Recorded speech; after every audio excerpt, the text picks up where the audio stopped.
Ladies and gentlemen, welcome back. Welcome back. Technical difficulties.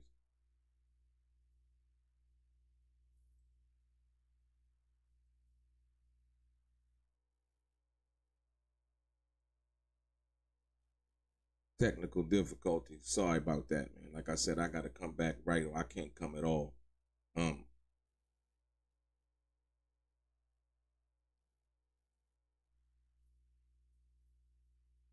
so like I said, right now they have a psychologist on the stand. And this is where we are. USA Steiner asked a question. Are you familiar with love bombing? Right? I think we've all heard of that term, love bombing, before, right? Dr. Hughes, that honeymoon phase, the abuser showers her with gifts and affection to get her back. The prosecution, does the attempt to leave happen over time? Dr. Hughes, yes, it takes multiple attempts. Like I said, once again, what I'd like to, just bring attention to is this psychologist, right? It was not a doctor of Cassie's that we know of on record. Like I said, she's just testifying for the prosecution. What they're focusing on is different types of abuse, different types of situations involving abuse, and so on and so forth. So understand that before we understand anything. Like I said, she said it takes multiple attempts for the abused to leave. Prosecution, which is the most common coping mechanism, Dr. Hughes, trying to work it out because of the trauma bond. You don't want to lose your partner. Prosecutors or AUSA, personal coping mechanisms. How does placating or appeasing work? Dr. Hughes, we're trying to avoid the abuse.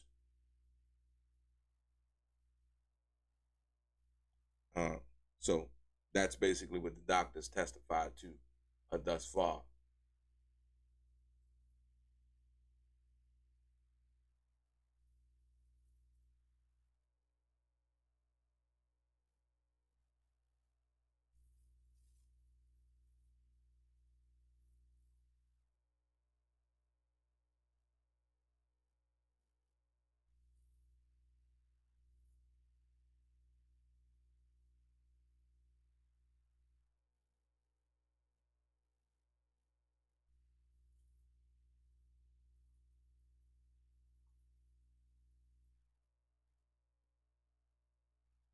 Like I said, once again, I find it interesting that when they bring people in, basically trying to say that all people suffer from the same kind of trauma, the same kind of, when dealing with situations like this, it seems like certain people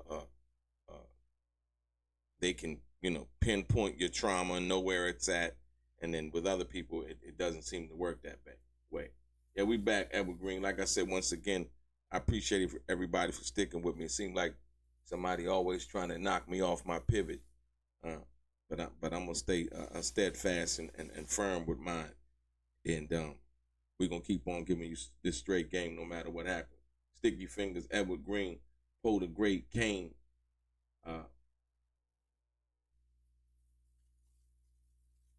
Well, like I said, once again, it really doesn't. This is the case that the prosecution is putting on. I don't think it really has to do with anything that, like I said, they're trying to, show the, mental abuse, whatever abuse that they possibly can show and say that, hey, this is what was going on. This is what was happening,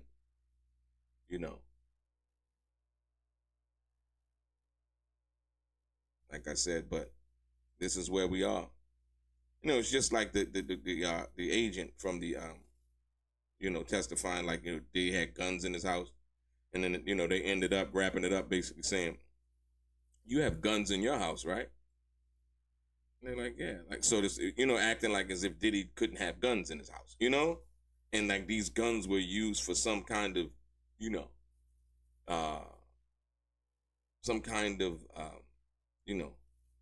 black gang warfare type thing, A lot of the the way they're trying to present this has like kind of like racial undertones, man, to be perfectly honest with you. But yeah, it is what it is. The prosecutor asks, what is minimization, right? Dr. Hughes, the victim says maybe they had a bad day at work. Maybe they were intoxicated. It's a way to stay in the relationship, but it increases their risk. It's not a long-term strategy. It gets from one assaultive episode to the next, meaning leading to one assault, domestic violence to the next, basically minimizing and say, oh, I was drunk, or I didn't mean it, or whatever. So that's basically what they're trying to say now. Once again, these are some of the things that Cassie testified to, and where she said Diddy would, said he was drunk, and Cassie, like I said, once again, I don't think the psychologist was needed. I mean, we had Cassie, you know what I mean? Cassie could testify to what happened to her and how she was feeling, and I think we all understand that. But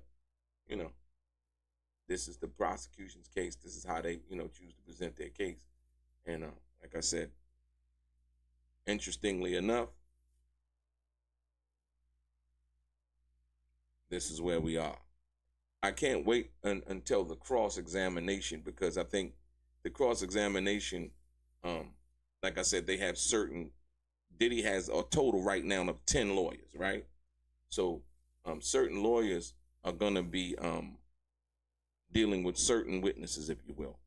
And so I just want to see what happens in the cross-examination of this psychologist, if you will. But like I said, what what the psychologist is testifying to, a lot of times happens in situations. But like I said, I would need her to be not from a just basic standpoint of what she's talking about, but more of an in-depth point as far as it relates to Cassie. Like I said, every situation in dealing with abuse and all of the things that Cassie is alleged in the situation that the government is alleging is different. No two cases are the same. Hit the like button, hit the share button. Sorry for the earlier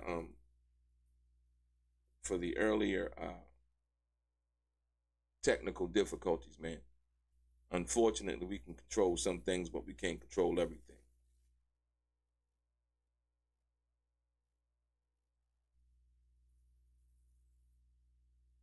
Everybody's waiting for Kid Cudi. I think his testimony, like I said, once again, could be explosive, right?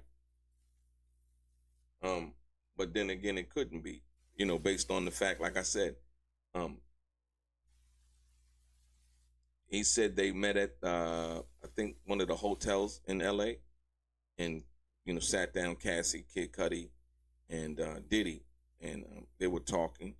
And then all of a sudden, Kid Cudi asked Diddy what about my car?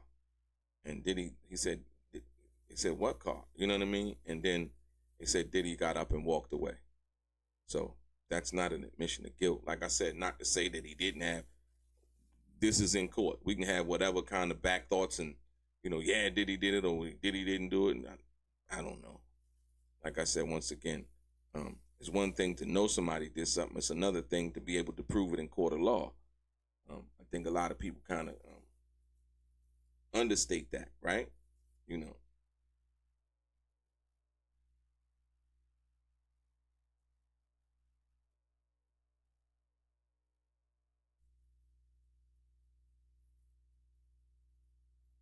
So I really don't see, like I said, this testimony from the doctor. I don't really see how that really has anything to do with this situation overall. Like somebody said in the chat, but they're making it seem that way. Greetings, hell, what's good? Sticky Green, Edward Green. Get the likes up, get the share button, hit the share button, hit the thumbs up button. And ladies and gentlemen, I appreciate everybody watching, even the people that are watching that are not subscribed to the channel. If you could subscribe to the channel, it'd be very much appreciated. Let me see.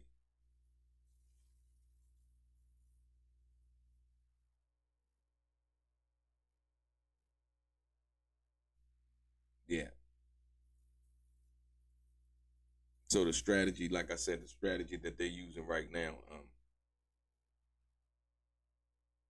it is talking about coping mechanisms and things like that. Like I don't know what they're getting at with this. You know, when you and most importantly, when you get to the closing arguments, like all of this, the culmination of information comes together, and hopefully, they'll be able to present what they feel like is their case. Like I said, I haven't heard anything involving RICO. Yesterday they had Sheree Hayes. Excuse me. He basically testified that Cassie seemed like she was enjoying. She never seemed like she was under any kind of pressure. Once again, he came and testified for the prosecution. And so by him testifying for the prosecution, you would have thought that we would have heard something a little bit more detrimental, like, she was crying, she didn't want to do it, and all of those things. Those are not some of the things that we heard. When people talk about like situations like this, that they automatically want to talk about. So, what if it was your sister? What if it was this? And what if it was that? Like I said, yeah, we're dealing with this Cassie situation. Excuse me. We're dealing with this situation.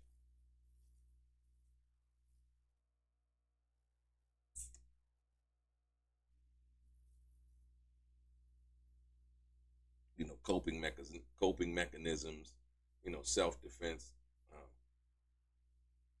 Like I said, we know Diddy was horrible. You know what I mean? The violence, the beating one up, beating the girl up, and kicking her, and all of those things. But like I said, she kept going back for whatever it was. Like I said, Cassie's whole premise is that she wanted to be what Kim Porter was. You know what I mean? She wanted children. She wanted to be Diddy's main girl. These are some of the things that she testified to in court, but not only in court, but also in old text messages and emails that they read in court. Like I said, once again, that was the most fascinating part to me, because the fact that here we go, we're moving on. The fact that it was in real time as the relationship was basically unfolding, if you will, right? The prosecutor asks now, what about the power relation? Dr. Hughes, a person can have power as principal of a school. The victim asks, who is going to believe me? Prosecutors, when does the victim really speak? Dr. Hughes, in a safe environment or after a psychological help, if you will. So they're basically trying to lay out the premise that the reason Cassie, came out and spoke because, she had went to rehab and she had went to Arizona to check into a place, basically to deal with some of her trauma. Like I said, I believe that. I believe after dealing with Diddy from that perspective and him being, from what we understand, based on the alleged testimony, a serial domestic abuser. I think, Cassie said she went to get help. Also, she went to rehab and all of those things, as Diddy did. As Diddy was addicted to drugs, went to rehab, also a spiritual retreat and things of that nature that he had went on. Like I said, this is while the situation was going on. So I find it to be a little bit more relevant than, somebody else's Monday morning testimony about something that they didn't or weren't there to witness, Like I said,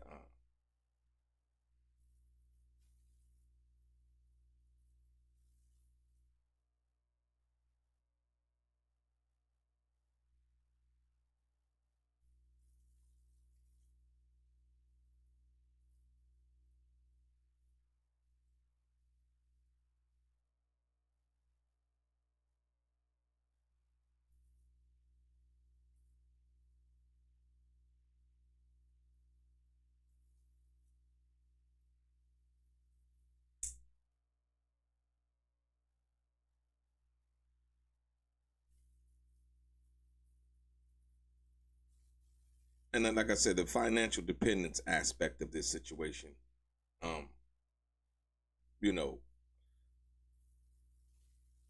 nobody's financially dependent on somebody You got, and then we can go to the furthest extent of what that's not, and to be homeless, right? We see homeless people every day. You know what I mean? We don't afford them the same consideration a lot of times that we afford an able-bodied, sound mind and sound body individual.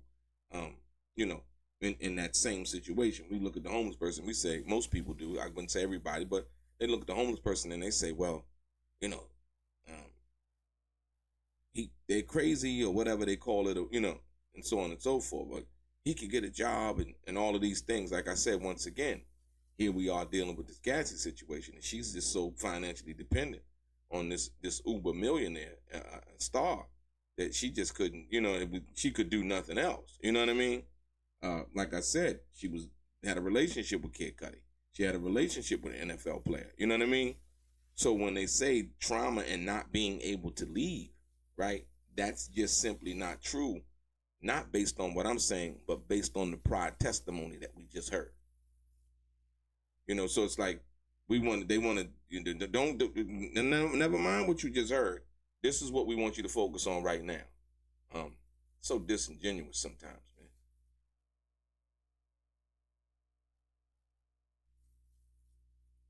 So moving on, ladies and gentlemen.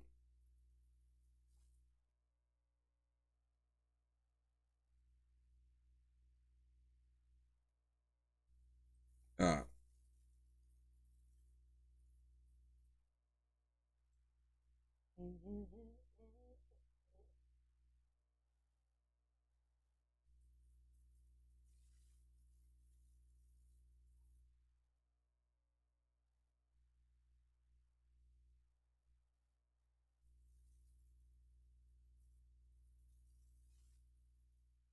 Now, and like I said, once again, I believe that the lack of financial independence can keep a victim trapped in abusive relationships he had, right? Like I said, that is very true. The reality of that is very true. But once again, we heard in testimony, Cassie's mother came to LA. She was outside of Cassie's apartment. Diddy had took her phone, and then I guess Diddy bought her a Jaguar. He had took the Jaguar. Once again, Cassie's mom was there to intervene. She also testified that she tried to hit Diddy, but D-Rock stood in between them, basically trying to, I would say, quell the situation, if you will. So understanding what that is and what that means, you know, we have to take, and this is why it's important to listen to everything. You know what I mean? Because, a psychologist describing something in a general terms of what that means, and we've heard from the witness, we heard from the parents of the witness, we've heard, firsthand information about some of the incidents that occurred, right? We're to take that into, an understanding of the totality of what it is. So,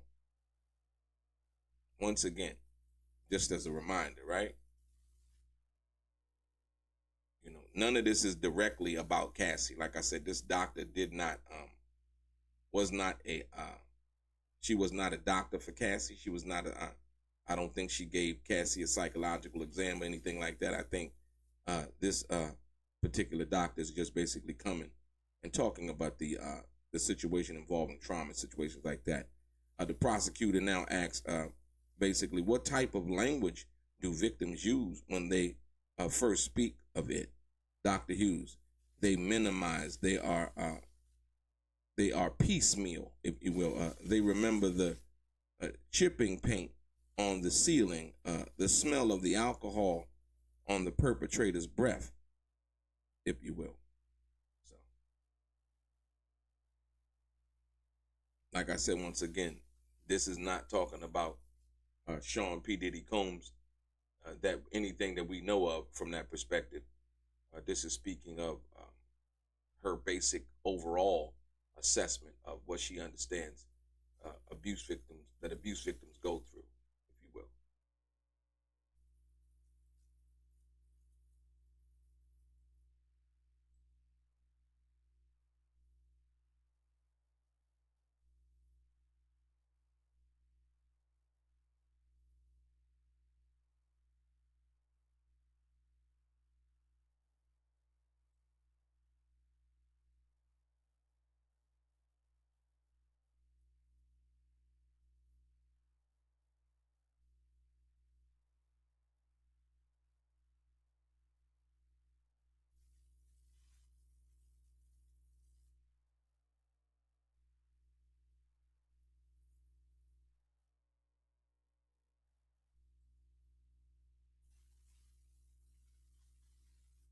And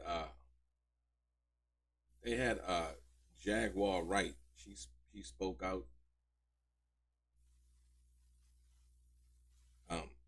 Jaguar Wright, to me, when we talk about this situation here, has lost all credibility. If you want to, like I said, when she said what she said on Piers Morgan about Jay-Z and Beyonce, and backed it up with no other proof or evidence other than her mere speaking what she said, and then once, like I said, Jay-Z and Beyonce them spoke up, basically,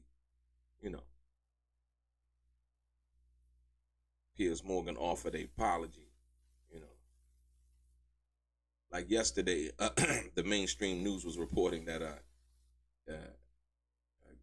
Cassie's mom, Diddy threatened to put out the tape, and Cassie's mom gave the $20,000 for the tape, right? That didn't actually happen, but that was, a lot of mainstream media was basically going around saying that that's what happened, and it wasn't what happened, So, yeah, like I said, you got to be careful of the information that you take in. The $20,000, I would think, from what Cassie's mom said, was basically for the money that Diddy had put up for Cassie to work with Kid Cudi. And that Kid Cudi and Cassie had started a relationship. Diddy was like, well, hey, since you're okay with that, and your daughter was seeing me for whatever reason, then you could pay me back my money, and she could go see Kid Cudi and be with Kid Cudi and so on and so forth, and not have the financial support and the people, the connections that Diddy had in actually putting Cassie in the studio with Kid Cudi from that perspective. Nicki Minaj, Lil Wayne, Rick Ross, all of the people that Cassie worked with that she had testified to on the stand basically came through Diddy, if you will. That's basically what he was trying to say.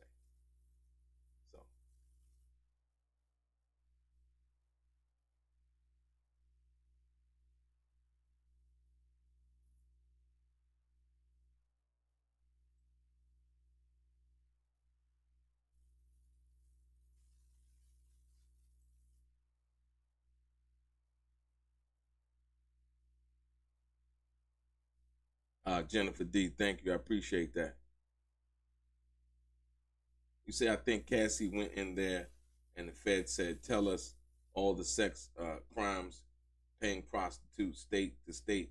They trying to get him on that, laughing out loud. It's a setup. Well, like I would agree. I would agree with you, Jerome. I agree with you. But the thing about that is the only person, and like I said, the feds are free to give whoever they want a break for whatever reason they give a break to, right? But I say at the end of the day, one must use their brain. And the only person that they've said that they've paid anybody any kind of money was Cassie. Like I said, I mean, you can't take that money out her hands and put it in Diddy's hands. She was the one, according to Sheree Hayes, who set up these freak offs, the two that we know about from the sex workers or strippers or whatever that showed up. Like I said, he said that he got a call from a woman who basically said that, hey, you know what, we need somebody to come to perform like a strip tease for about 4 or 5 people. So he got there and he was lured in under false pretenses. Like I said, so if it's Cassie paying, then it's Diddy and Cassie, right? But once again, we don't know if she had a deal. Like I said, the guy, David James or James David or whatever his name was, we come to find out later on that he had some kind of deal with the government. And so he was testifying, and then they talked about how he lied to Diddy about filling out a police report, how he had engaged in the procuring and securing of a prostitute, and all of these other things. He was participating in that kind of behavior. But when it came down time for him to admit that, he didn't voluntarily admit that. The defense came and basically got that out of him. That was like one of the things that he last testified to. And they were going back and forth, the prosecution and the defense, And so, with that being said, we understand what it is. And like I said, it's like they said, if you're living in a glass house, and then don't throw no stones. But like I said, that's not the path that everybody likes to follow, if you will. You know what I mean? People like to create their own path and present the best light, or present themselves in the best light as they possibly can, right? We all do it from time to time. We human, right? But it's one thing to do it and you're going up and taking a stand against somebody else and they're being charged with the same crime. And there is proof and evidence, and that person on the stand basically agrees to what the defense is asking them. Hey, didn't you do this? Diddy caught the guy, James, actually smoking weed outside of work, right? Diddy told him, hey, you know what? If I catch you again, I'm going to fire you, right? So, like I said, once again, that was another thing that the guy, James, had left out of the of his testimony that the prosecution had got him to agree to. Like, hold on, you got caught smoking drugs, right? And Mr. Combs caught you, correct? And he testified basically saying, yeah, that's what happened. And so when he testified to that, it was like, oh, okay.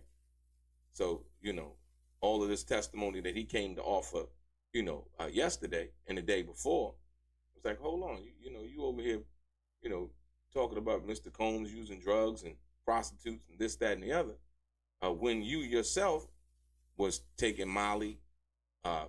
He said he was at the party Diddy bopping and all of this, and he was supposed to be Diddy's assistant. He said Diddy recorded him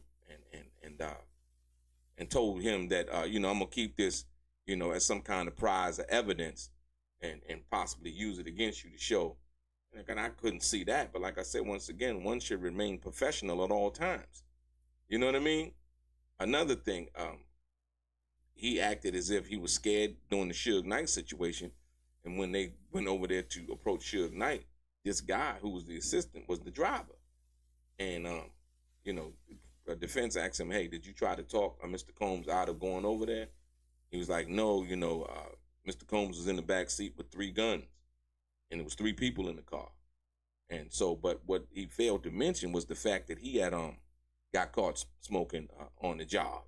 And Diddy told him, if I catch you again, I'm going to fire you. So we really don't know what reason he left the situation. We just know what he wanted us to think, excuse me, up until the last minute of his testimony when he finally admitted that he had lied to Diddy about filling out a police report, that he had also procured a prostitute for sex and all of these other things that he was actually testifying against Diddy for. So, yeah, it's amazing, man.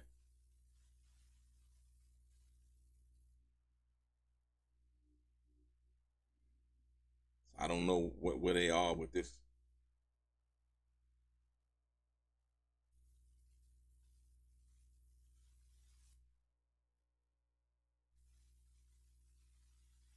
And I like to think that they basically when the doctor Dr. Hughes got up on the stand, the first thing they were asking her was how much she get paid, and she said anywhere from $600 to I think $6,000 an hour. I mean for a day in court. So let it be known she get paid to be there, and that's the reason why they asked her that, because you best believe when the defense gets up on this, do their cross-examination, they're definitely going to be asking that. Like, so you're being paid to be here today, correct?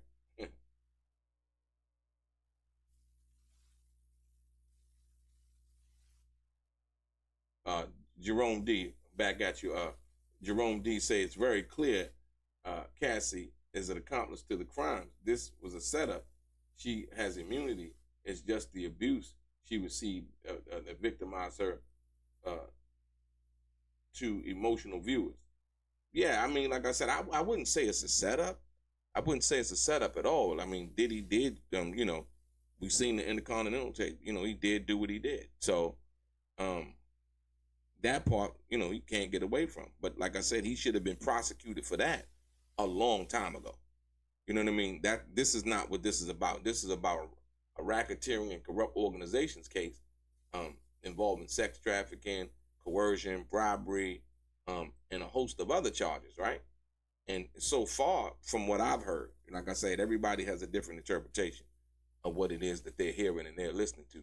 So far, what I've heard, I haven't really heard anything that alludes to any of the crimes that are being alleged in this situation. I just haven't. Like I said, people here, they listening from different perspectives. I don't weigh a judgment on Cassie. I think what happened to her was horrific. I think that she should have got away. I think that she shouldn't even have been concerned about the money. But like I said, once she was caught up with the lifestyle, it was very hard for her, just to go back to Connecticut. You know what I mean? And be like, okay, that's Diddy, former girl.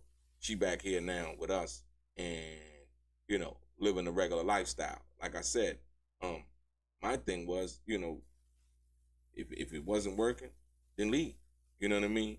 And if she felt like, she wanted to demand money or whatever, she finally got the money that she, I guess, felt like she deserved for what she had been through. Diddy settled for $20 million. The Intercontinental Hotel just gave her $10 million. So, like I said, hopefully, she can live from this point on or from that point on. Hopefully, all of her dreams and goals and things like that she wants. Now she can pursue her music, and she don't need Diddy. She can go in the studio. She can pay for the studio. She can actually pay for marketing and promotion of her own music. So if all of that is what that's supposed to be, we'll see if she does that. If she doesn't, then it's up to her. It's up to her. You know what I mean? She's free to do what she want to do. Like it was up to her when she was dealing with Diddy, back then. So that's just, the reality from which I see it. Like I said, I'm sure some of us know people that have been in violent situations. If you haven't been in a domestic violence situation yourself, you know what I mean? And, with somebody with far less money, popularity, prestige, publicity, and all of that as a Sean P. Diddy Combs, but, whoever it is, found the strength, the dignity, and say, hey, you know what? I'm not going for this. I'm leaving. And they left. And like I said, no way in shape or form do I condone any kind of domestic violence. Like I said, I think a man is weak when he has to put his hands on a woman. I mean, hey, you know what? Just leave. Let her go. Like I said, but everybody's not cut from that same cloth, if you will. Like I said, Diddy was a very weak man, even though he had all the money in the world, right? He had all the money in the world, or all the money one could say in the world, right? But he proved to be a very weak individual.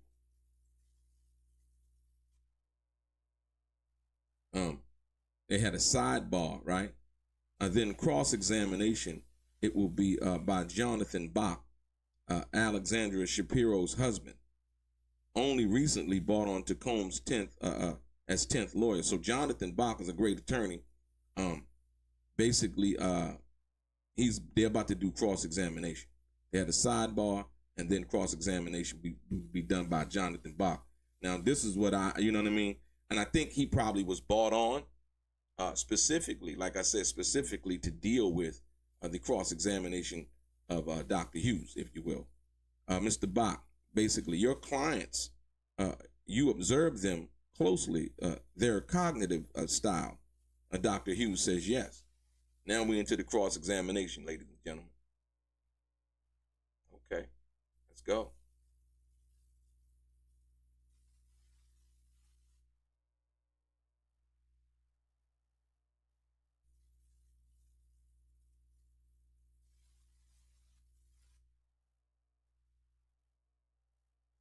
So the first question was by Mr. Bach in cross-examination. Like I said, I didn't like I said, when you listen to what Dr. Hughes testified to, it was basically general things. It was nothing specifically about Cassie, So I don't really know how the relevance of this overall. I do understand the generalizations of her testifying and what that means from that perspective, right?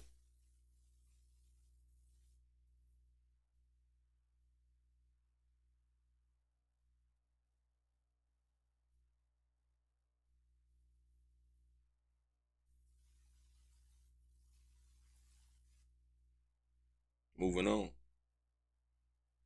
Keep it coming. Mr. Bach, people don't fit into boxes, right? Kind of what I was just saying. People don't fit into boxes. Dr. Hughes, there are categories, Mr. Bach, but you have to listen to the particular individual, right?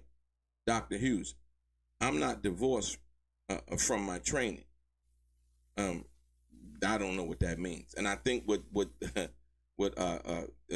defense counsel is getting at is, you have to listen to particular individuals, right? And basically what I was just saying to you guys, like if Dr. Hughes has never interviewed Cassie, he can't speak to her particular situation. And like I said, that generalization of what they were talking about or what the prosecutor was doing, it was a generalization of certain situations in dealing with trauma, dealing with abuse, dealing with minimizing, dealing with all of these situations. When you think about what, the defense is asking, it's perfectly normal because, like I said, he's basically saying, people don't fit into boxes, right? I can't judge you by the same criteria that I'm judging every client. Everybody comes from different backgrounds, different upbringings, all of those things. That's what I was saying just not too long ago. Dr. Hughes, there are categories, right? But you have to listen to the particular individual, right? Dr. Hughes, I'm not divorced from my training. That's not what he asked you. But, so you can see right now that she's beginning to go left, with her answers, right? I'm not divorced from my training. That's not what he asked you. He said, but you have to listen to particular individuals, right? Absolutely. That was supposed to be one of those things. Absolutely. Everybody's situation is different. Simple. Not whether you were divorced from your training, or anything like that. But we'll proceed. We'll see what see what Dr. Hughes has to say, right? Let's see what DELRAY, he said, Jerome D, they said, DELRAY, they making Diddy the fall guy. The DV abuse is 3 years max. They want him down for life. He play by the rules from his handlers. Fall guy. Yeah, I could see, like I said, there's a some kind of backstory as to what that is, involving the lawsuit that he had filed against the liquor company and all of those things. But what I noticed was the fact that after Diddy got the settlement, after they settled that lawsuit, came this lawsuit from Cassie. I mean, I would say very suspicious. Cassie could have been like, oh, he just got money. Okay, cool. File a lawsuit. We don't really know, so I wouldn't want to speculate on that. At the end of the day, Diddy did commit the domestic violence. Once again, the Los Angeles prosecutor spoke on this when the tape first came out because they were asking, are they going to do anything to Diddy? And they basically said no, because the statute of limitations had ran out for what it was assault, basically domestic violence. So like I said, the fact that the police was called 3 times involving Cassie's situation with Diddy, right? I find it very interesting that she never wanted to pursue charges, So even the police was called the day Cassie's mother actually called police also. She testified to. Her other friend, was that Carrie Morgan, I believe? She called the police. Cassie wouldn't show him her ID. So, like I said, for whatever reason Cassie thought at that particular time was her own personal reasons. That's the reason why they're talking about this doctor right now when they do the cross-examination. And Mr. Bach asks, people don't fit in the boxes, right? Dr. Hughes. She basically testified there are categories. Bach said, but you have to listen to particular individuals, right? Dr. Hughes, she's basically saying, I'm not divorced from my training. And that's not the question. The question is general. And like I said, you know, her training is one thing, but being able to listen to different individuals as it applies to them is a whole nother thing. So we'll see what she got to say upon dealing with this cross, man.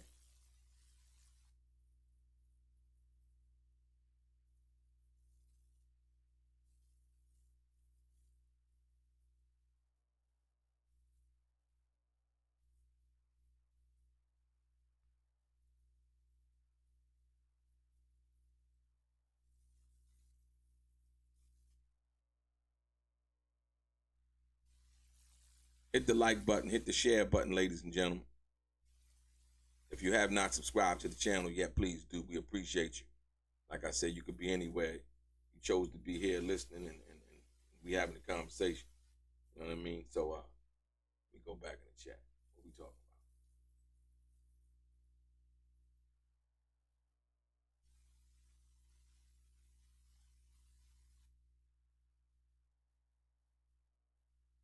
You say, Judon, you say, if they can't explain why him beating her at the hotel wasn't about a freak off and explain that he didn't threaten to release freak off tapes in order to keep her in line, they will lose the case. I disagree with that. And the reason why I disagree with that was that's her word. Once again, they still haven't proven anything that was about to happen. Like I said, once again, to keep her at the freak off, she eventually left anyway. So that wouldn't be true. Like I said, that was one of the times that the security guard had asked Cassie, did she want to call the police? And she said, no, I just want to leave. And so she left, right? And so, like I said, once again, Diddy had grabbed her, then he had let her go. And she was sitting on the corner of the thing. Like I said, security came and, like I said, ultimately asked her, and she ultimately left. She said she left in an Uber. So I disagree with that. That would be there's when you think about the criminal elements of this type of case, a RICO case, they have to prove certain elements, right? You know, Cassie had her own place. Cassie dated other men in the totality of their relationship, right?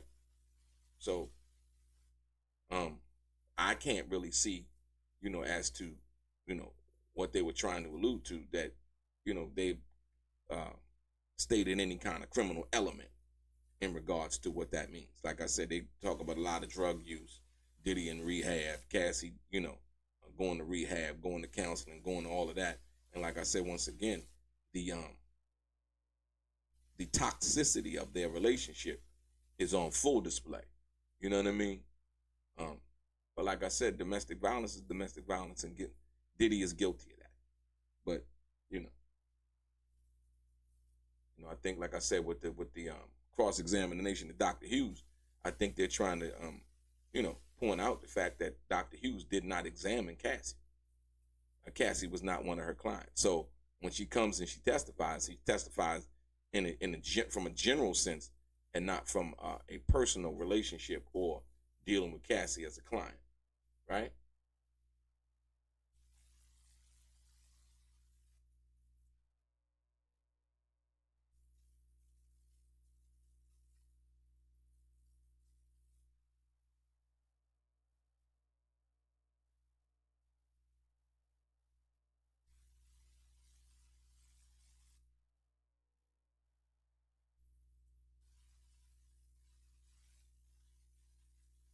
I find it interesting, like even earlier, as you go back a little bit earlier, right? Teeny Garagos right here. Like I said, when they were talking about the guns, Teeny Garagos is Mark Garagos' daughter. She's a very excellent lawyer. She said the guns was wrapped in a towel. It didn't look like how you displayed it to the jury yesterday, right? The agent again basically said, yes, ma'am. Garagos, did you find any photos of Mr. Combs with these firearms. Agent Gannon, basically, we did not. Tina Guerra goes, do you agree that handguns metal is easier to get fingerprints than maybe other types of other types of devices? Agent Gannon, I can't say it easier, but it can be done. Guerra goes, can you get prints off a gun easier when it's inside? I think so, right? You know, so like I said, I don't think that they got any kind of fingerprints off of the guns that, you know, basically Diddy's fingerprints. You know, once again, great lawyering, great questions and things like that, you know. Like I said, a lot of defendants don't have that kind of money to be able to hire 10 lawyers. You know what I mean? Diddy got 10 lawyers, man. That's crazy, right? Yeah, we moving on, ladies and gentlemen. Check it out.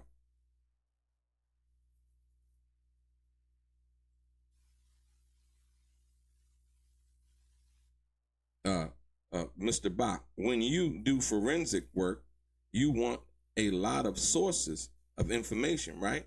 Dr. Hughes. If it's relevant, Bach, you look at police reports, witness reports, and the like, correct? Dr. Hughes, correct? Yes. Bach, you're familiar with malingering, right? I am. So I don't know where he's going. He said basically you're familiar with malingering, and she basically says I am. So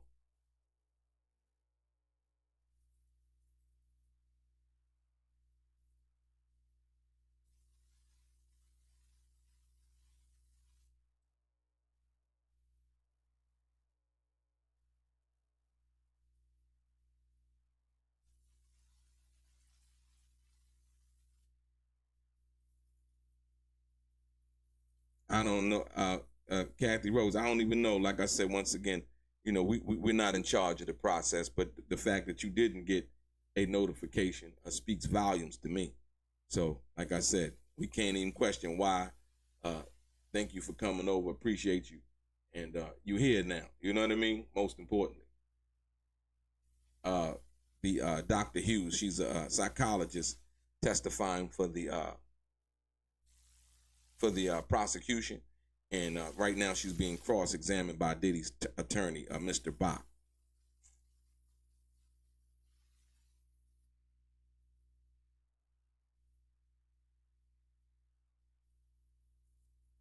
Well, like I said, you know, what I would think, like when they say that Kid Cudi might not take the stand, I think the big question is, will they have enough time?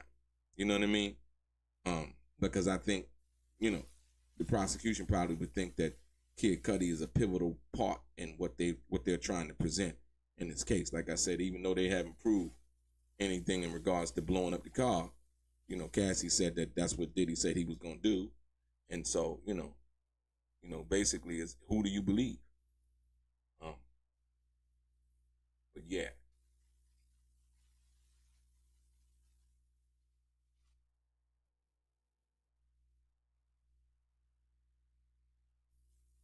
So the Mr. Bach asked Dr. Hughes, you're familiar with malingering? And she says, I am. So that's where we are right now as far as his testimony.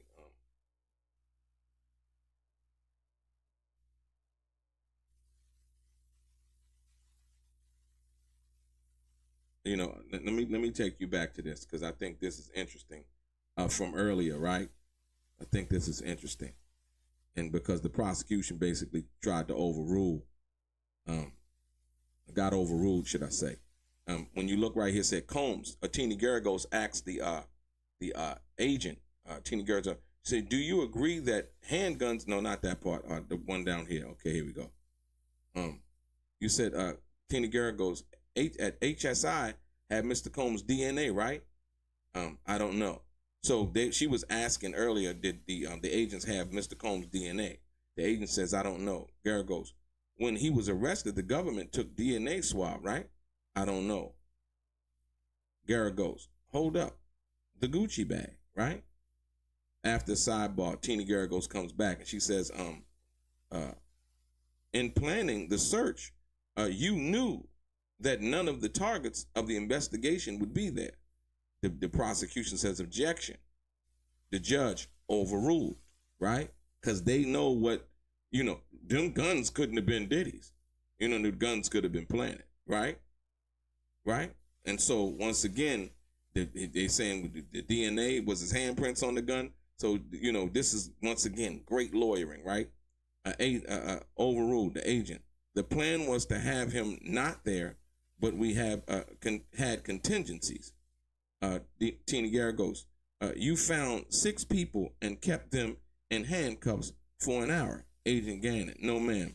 There was one individual who wasn't happy with us and wasn't cooperating, so we kept him in handcuffs longer.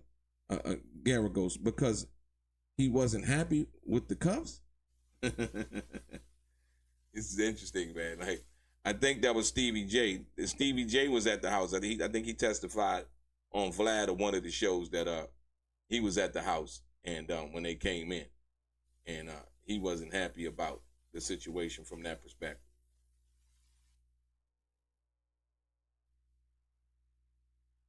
Let me see. Let's go to here. They just took a break, but there was one more piece of testimony before they went into the break, and here it is right here. Mr. Bach, people can fabricate emotional responses, correct? Dr. Hughes, they can. The judge, Mr. Bach, you should, Mr. Bach, judge to Mr. Bach, should be break here. Bach, I don't have a good cliffhanger.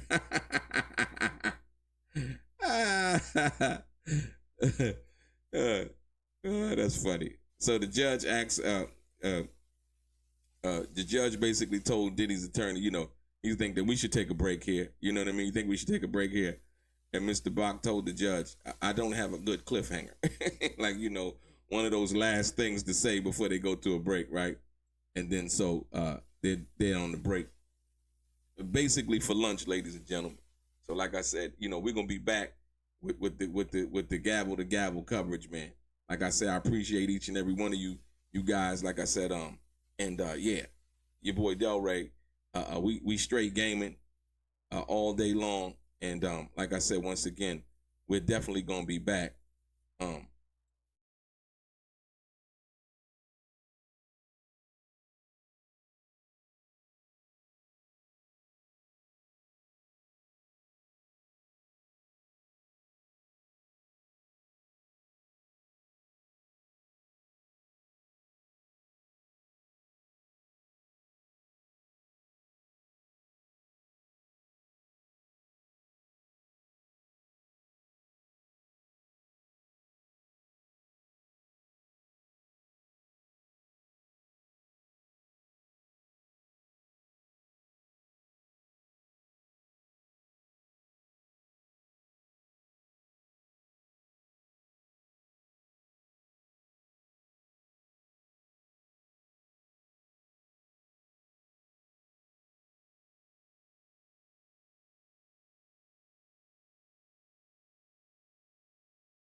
Ladies and gentlemen, we're back. Ladies and gentlemen, we're back.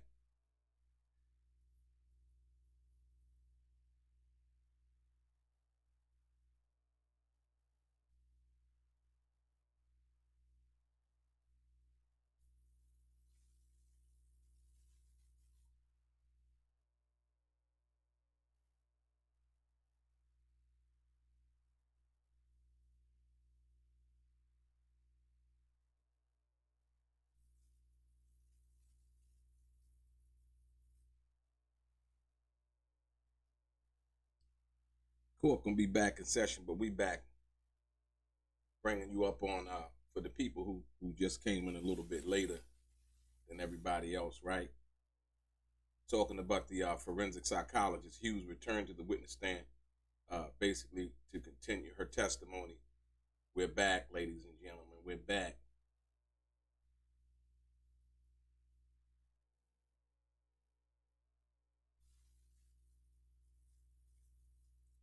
Let's go.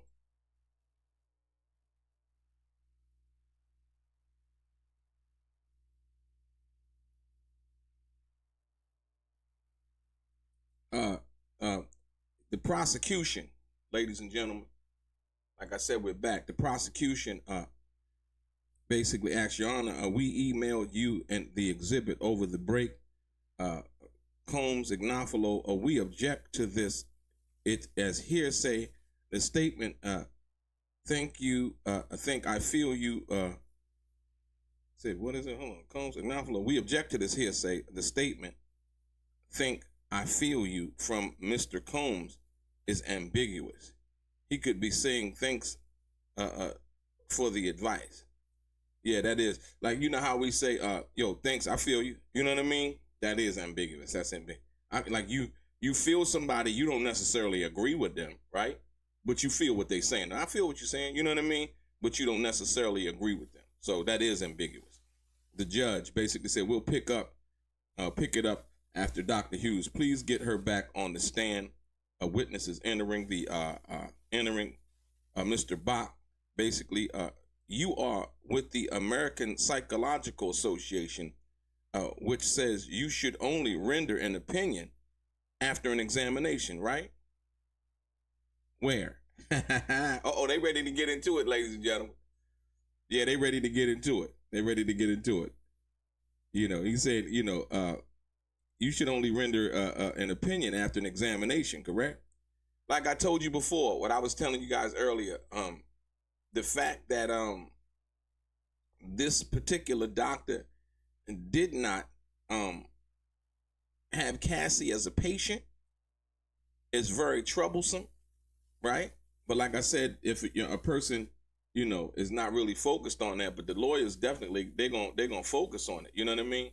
Feli Speaks, Poe the Great, Fox 7, Ma Dizzle, Peanut 905, Bugs, Dove, Clark Townsend. What's good? We back up in here.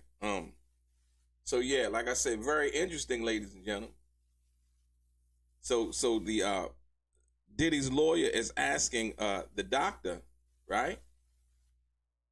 He's asking the doctor. Let's see.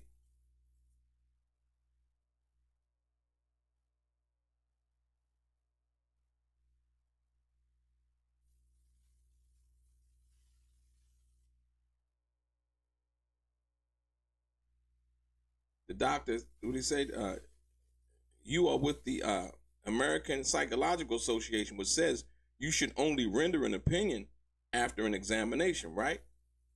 And the answer to her answer is, well, like I said, some people, they're moving for money, man. I believe she's getting paid a lot of money to be able to testify as an expert witness, not her credibility, nothing to do with her credibility, but the fact that she's testifying, right? From that perspective, right?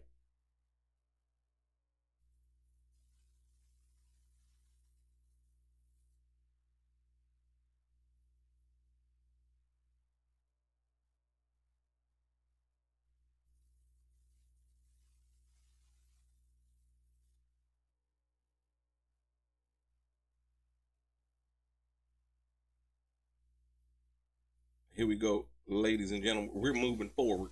Moving forward. And we back. What's that? Dr. Hughes. This is a different role, she said, as to the question that she should only be testifying after or rendering an opinion after an examination. And she said, where? Dr. Hughes says, this is a different role. Combs box. You have not gathered information about this case, right? Dr. Hughes, I am not rendering an opinion on any individual. Bob, there's someone named Cassie, but you don't know what she said, right? I don't. Ladies and gentlemen, what I told you, I told you, you don't know what she said. But she does know what she said. She's been watching this closely. Earlier, her testimony was what? With taking the car or taking the laptop and blah, blah, blah. Right. These are all things that have been testified to in this case, ladies and gentlemen. But, okay, if she wants us to believe that, she wasn't listening and wasn't paying attention to this, okay. That's what she wants us to believe. We're not going to argue with that. We're not going to argue with that.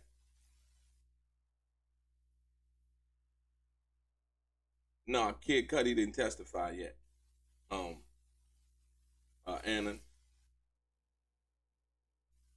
Yeah. So this is very important, ladies and gentlemen. I was telling you guys earlier. Diddy's lawyer, Mr. Bach, asked Dr. Hughes, you are with the American Psychological Association, which says you should only render an opinion after an examination, right? And she said, where? Dr. Hughes said, this is a different role. Mr. Bach said, you have not gathered information about this case, right? Dr. Hughes says, I am not rendering an opinion on any individual.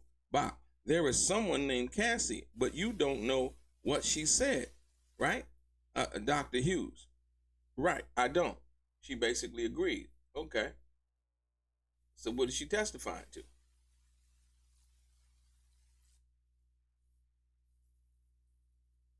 Right? That's the number one question comes into play now is, then what is Dr. Hughes testifying to? It's generalities, right? It has nothing to do with Cassie. Huh? You know what I mean? So what relevance is what she's saying if it's not about Cassie in this particular case? Right? Moving on. Mr. Bach, you're testified across the river in the Eastern District of New York, right? Right. Bach. And you say the same thing. Even those cases are different, correct? Dr. Hughes, it's to help the jurors understand. Bach, but it's their job to consider their case, right? But it's their job to consider their case, right? Right. And not you to come in, basically what he's alluding to, and not for you to come in and try to paint some picture as to what this case, because what he's saying is each case is on a case-by-case basis. That's what he was trying to ask before. So, Mr. Bach, so you testified across the river in the Eastern District of New York, right? Dr. Hughes, right. Bach, and you say the same thing. Even those cases are different, correct? Dr. Hughes, it's to help the jurors understand. Bach, but it's their job to consider their case, right? Absolutely. They don't need you to, they don't need her to come in and help them understand. Understand what? Well, what do they need her to come in there and help them understand? They sitting there, listen. Cassie testified. All the people that have testified, basically, and they're saying she's testifying as an expert witness, but she hasn't, like I said, done any kind of psychosocial on Cassie or anybody else for that matter.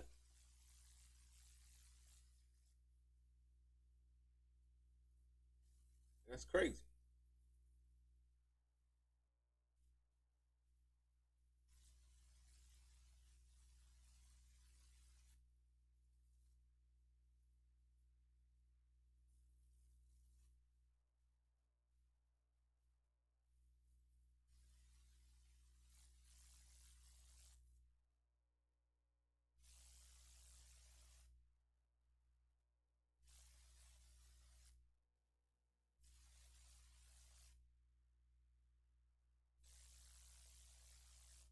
Mr. Bach comes back.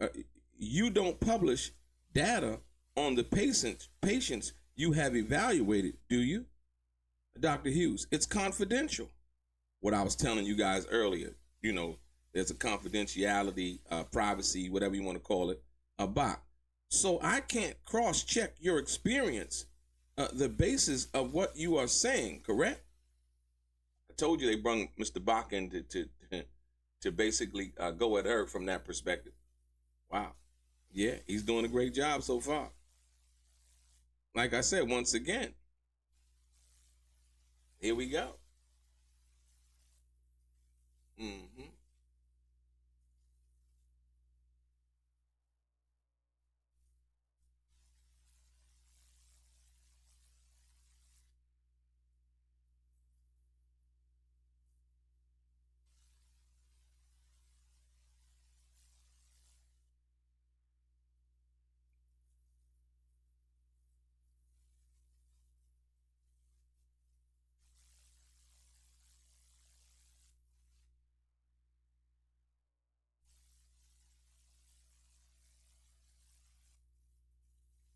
What's up, Bugs? Trill 88, R Hill, Andrea, Doug Mack, Fox 77.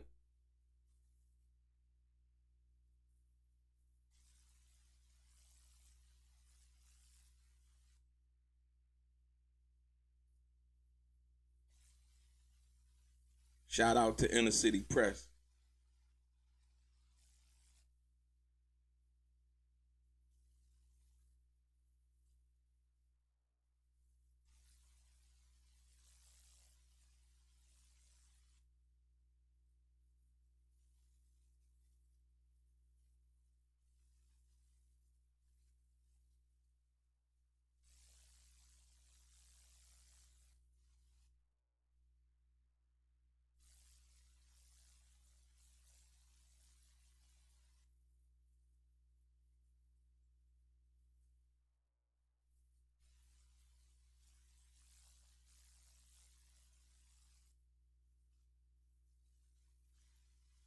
Back again.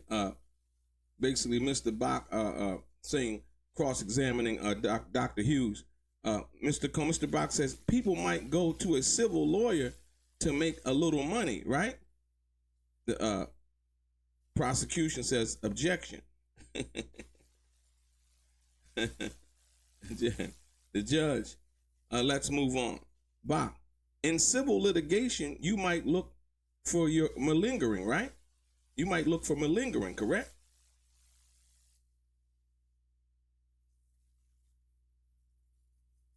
Basically, he's saying that she coming there to testify for the money, man.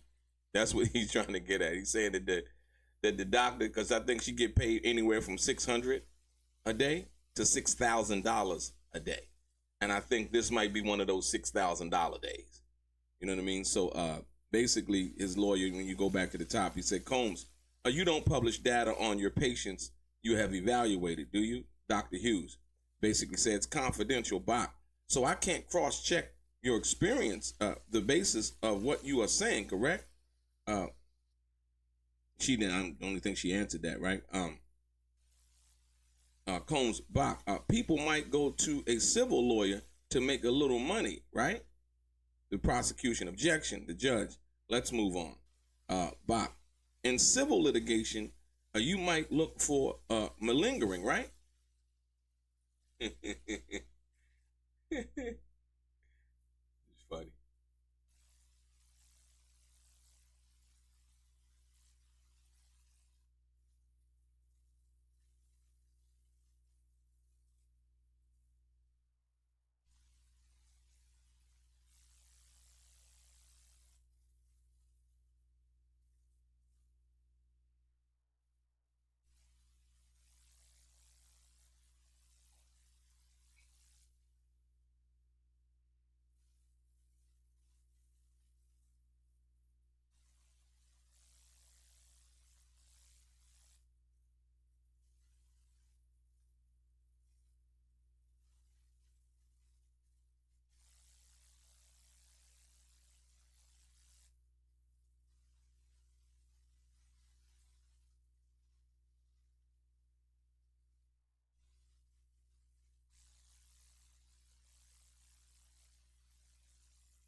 This is where we are, ladies and gentlemen. See.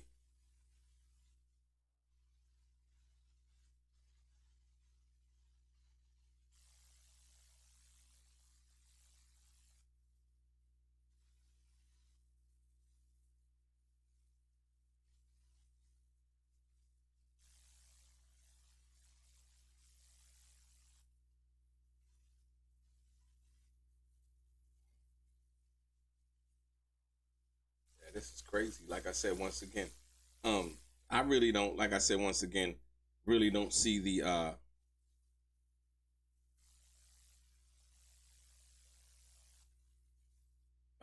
I really don't see the relevance of Dr. Hughes' testimony. Like I said, she didn't. Uh, uh, Cassie wasn't a client of hers, from that perspective. So, like I said, the generalization, and like the judge, the lawyer's pointing out, that you know, she couldn't give any information on any clients that she's evaluated based on the fact that it's confidential. And so the fact that it's confidential, it's like, well, she says, well, I'm trying to help the jury understand. Understand what? Understand what? From whose perspective? Hers? Is it relation to who? Nobody specifically dealing with this case.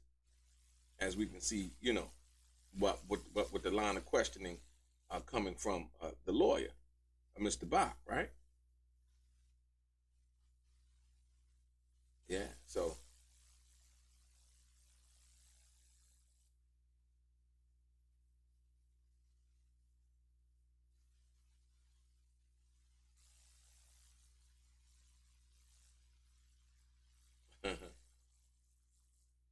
the maling the malingering. You might look for malingering. Are they malingering? She trying to. The lawyer's trying to say she in it for the cash, man. She made $6,000 today, man. She in it for the cash. She not in it for the truth of the matter.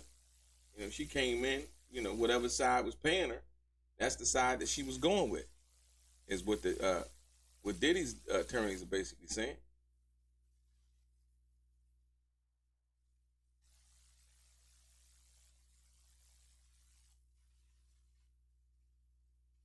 We're trying to see. We're trying to see.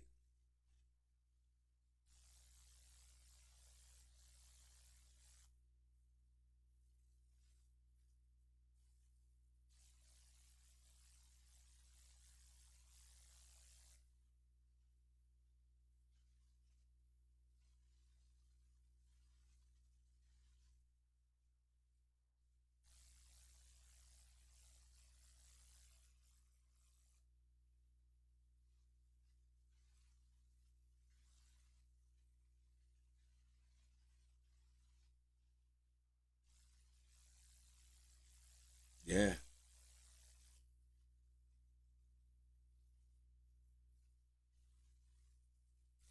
Yeah, the raid depicts a small amount of drugs, 2 guns, baby oil. Failed to see the RICO case, right? And like I said, when you talk about that, Kane, the fact of the matter is that like they didn't have no fingerprints of Diddy on no guns or nothing like that. So it wouldn't. And like I said, you got to be able to, you know, possession is 9/10 of the law. You know what I mean? As far as anybody know, they could have planted those guns. You know what I mean? Those guns didn't have to necessarily belong to Diddy. Like I said, his fingerprints wasn't on them. They asked him, uh, did you find any pictures with Mr. Combs with these guns in his possession? The agent responded to that, basically no. And so, yeah, as to what that would mean, basically nothing. You raided his house and you found baby oil and some sex toys and high heel shoes and all of this other stuff. Okay, now what? You know what I mean? They basically want you to think that nothing is actually something. You know what I mean? And something is actually nothing. This is the you know the defense attorney Jonathan Bach prompted the psychologist Dawn Hughes to acknowledge she did not review transcripts, police reports, psychological records, or ask friends or family about the case before testifying about a domestic abuse this morning. Basically, the question was, you have not gathered detailed information about the specific facts of this case. Bach asked. She said she had not, and it was not what prosecutors summoned her to court to do. When Bach described her testimony as general background information, Hughes clarified it's called general subject matter testimony, right? Like I said, once again, a general opinion as to certain questions that they're asking in regards to, I would say, her experience as a doctor, if you will, as a psychologist, working with patients who may have suffered from domestic violence or what have you, right? So right now they have basically entered into a sidebar.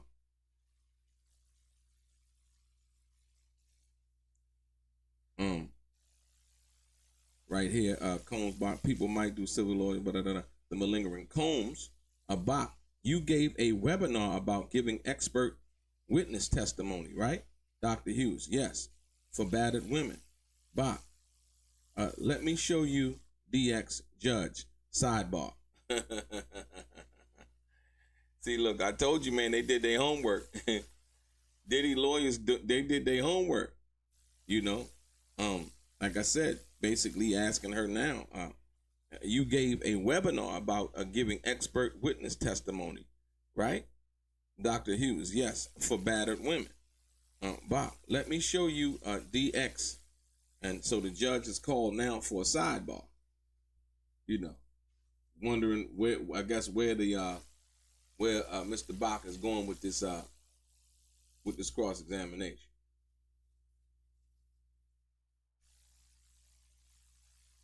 Interestingly enough.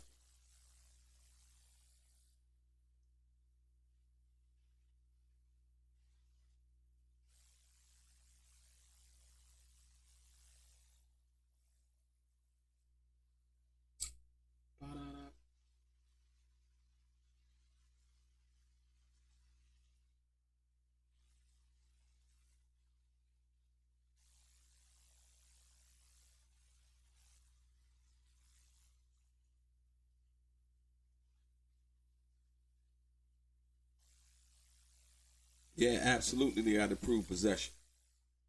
It's not even so much as proving possession. I mean, it's so many things. Like I said, once again, but the government basically has to, they got to kind of move on with their case. You know what I mean? Got to make it seem like it's something, even though it's nothing really, right? So that's the thing I see here. It's like, you made this case because it would be so embarrassing if they just decided to, you know what, we're going to dismiss the case because it's not working out like we thought it should. And like I said, once again, Dr. Hughes' testimony is very general in nature and not specific at all in relation to this trial. So it's like when,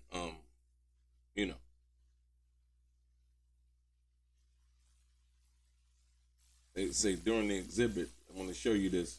They showed the picture of the exhibit doing the sidebar, right? Let me go back. Let me refresh it for you.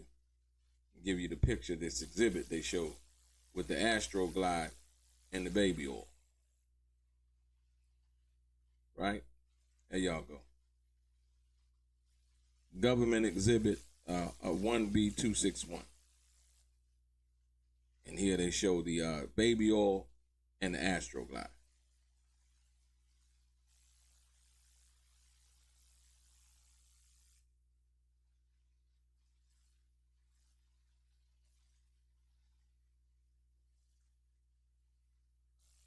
This is what they found down in Star Island, right? So, I mean, ladies and gentlemen, so is having Astroglide and baby oil illegal now? I mean, why is this even a thing, man? It seems like they're more fixated on it than anybody. A lot of free advertisement for Astro Guide and Johnson & Johnson's baby oil. So, as much as that's what I could say. You know what I mean? So, this is what the last testimony and what they talking about in regards to the Astro Glide and the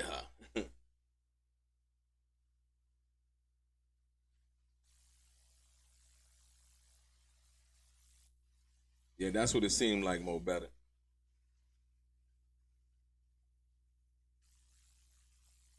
Yeah, Ann and Lee. Yeah, that's what I'm saying. It's like, what's with the baby oil? They seem like they more fixated on the baby oil than anybody. You know?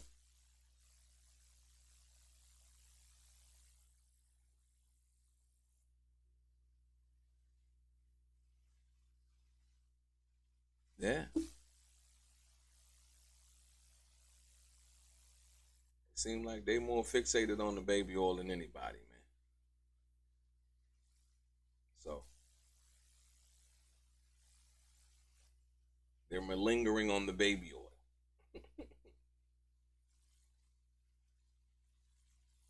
Still in the sidebar. Like I said, everybody, I mean, even with Kid Cudi's situation, I mean, um, I really don't know what he could testify to either. You know, what Cassie told him, you know, about his car being blown up, like I said, without any kind of proof. You know, not to say, like I said, Diddy wasn't ultimately responsible for it. It ain't what you think. What you think, you know, it's what you actually can prove.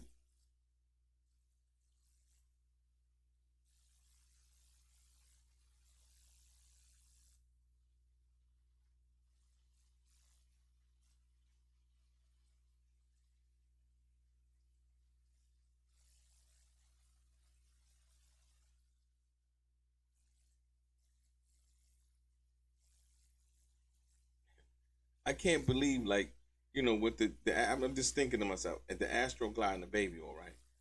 I can't believe the government used this as an exhibit. Like, what? Like, why is this even an exhibit? You know what I mean? Like, wow. I don't get it. I really, truly, like I said, I truly, honestly don't get it, man.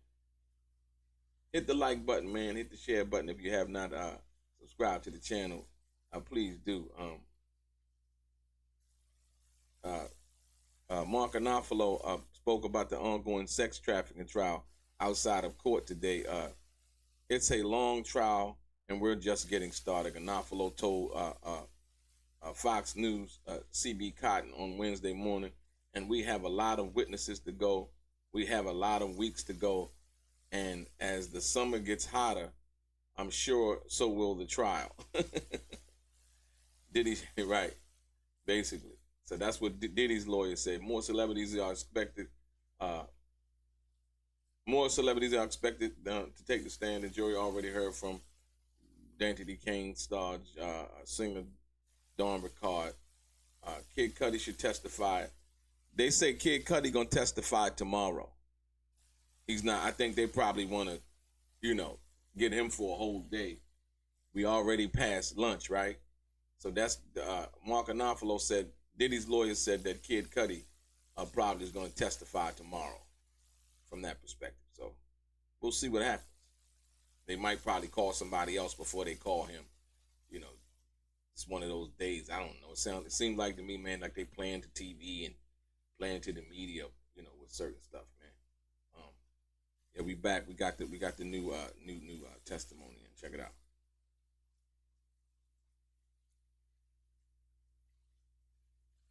Judge, jurors were going to send you to the jury room for a bit. All rise, jurors leave. The judge yesterday, Miss Shapiro, submitted an exhibit, ex parte, now reviewing a document. What should I focus on? The prosecution. It shouldn't show this witness has bias, right? So I guess what the Mr. Bach was trying to allude to was that the Dr. Hughes testifying giving expert witness testimony in other places and dealing with this trial and specifically as far as her testimony, right? So the judge basically said, jurors, we're going to send you to the jury room for a bit. All rise. Jurors leave. The judge, yesterday, Ms. Shapiro submitted an exhibit ex parte, now reviewing a document. What should I focus on? The judge is asking. The prosecution, it shouldn't show this witness has a bias. So that's where they at right now, trying to show whether this witness has a bias. So, yeah.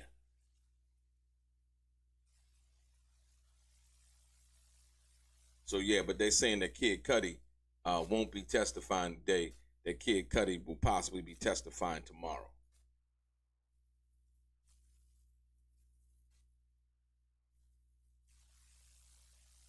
Well, they couldn't charge Diddy with Michael Parker. They couldn't charge Diddy with domestic violence and assault. They couldn't. That was up to Cassie. That's the problem. So now that they, I think basically overextended their hand, in talking about the long arm of the law, right? They're kind of in a conundrum. It's like, okay, how well are we? And like I said, but Diddy's attorney said, they got a couple of more weeks. Diddy's attorneys have yet to put on their case. You know what I mean? Defense now, they're going to call certain witnesses, character witnesses and things like that. And, to testify on Diddy's behalf. So,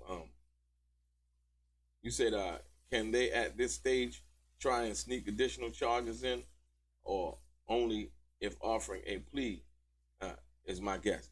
Well, I mean, the feds can throw another indictment from that perspective, but I don't think that would be looked at or looked upon very professional, if you will. It's possible that they could do anything, but more importantly, at the end of the day, and that's why they charged the RICO, because the RICO, under the RICO Act, there's certain elements you got to prove, and it's a broad brush, if you will, when you charge somebody with RICO. But like I said, once again, this is a one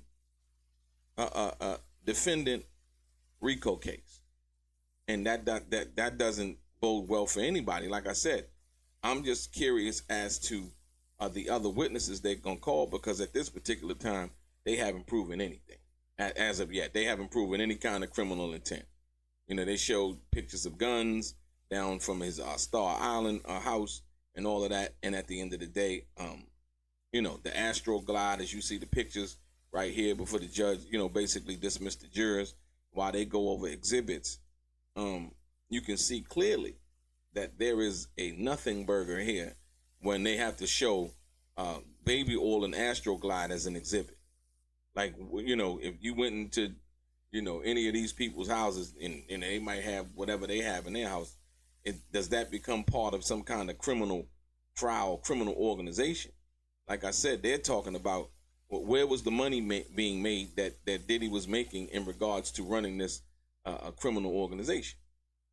There was money being spent. So far, only person we heard that was giving up money to anybody was Cassie. So I hope that helps you out, Michael Parker. Thanks for the donation. Appreciate you, man.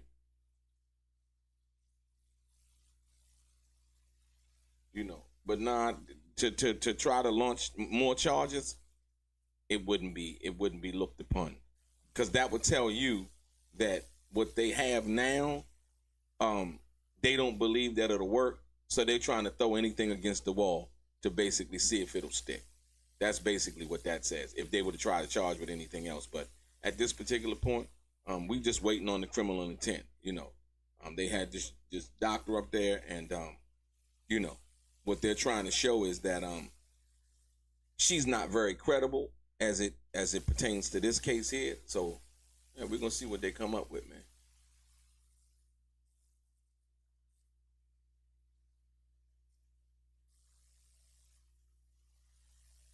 Like I said, it's a lot of breaks. It's a lot of, jury. We're gonna ask you to leave. Y'all come back in. You see the evidence. I know the jury's got to be tired. Like, when is this shit gonna be over? you know, um,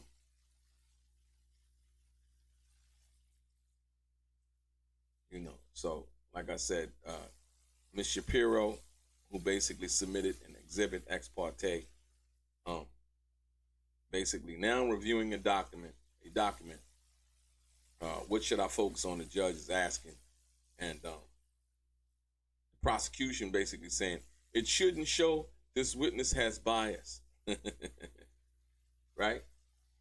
And basically, it's kind of, if that's what she testifies under, it does show that she has a little bit of bias, if you will.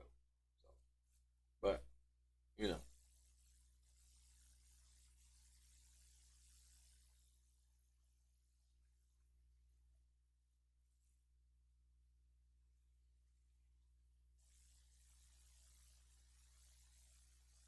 um, like I said, the Mann Act or any other charge, like I said once again, one has to show criminal intent, man. They haven't showed any kind of criminal intent.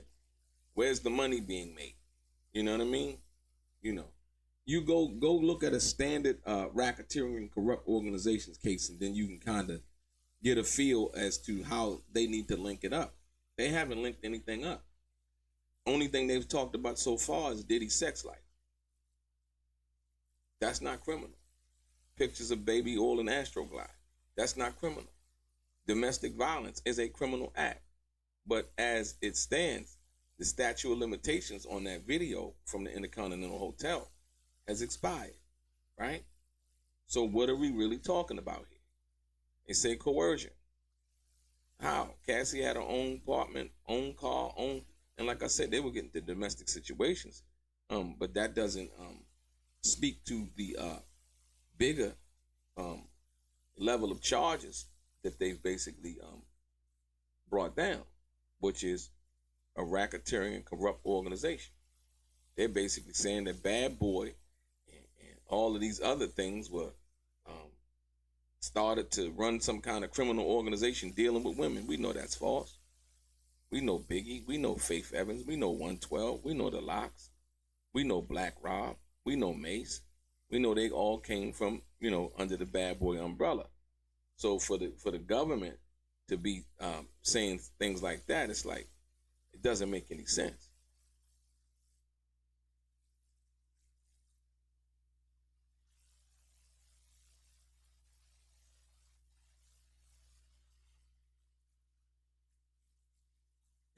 And like once again,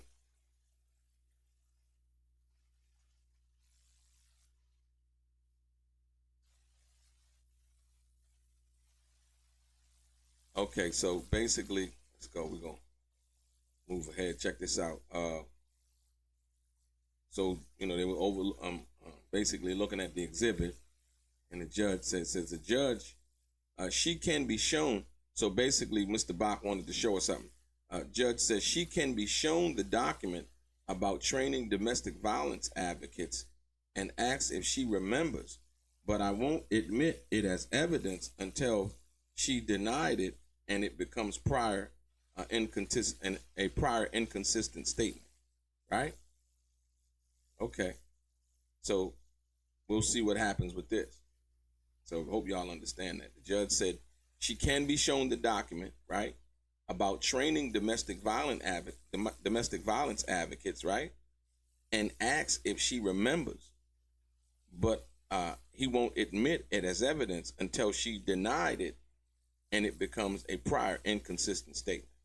Basically, that she lying, that she doesn't know nothing about it. So we're going to see where they go from here.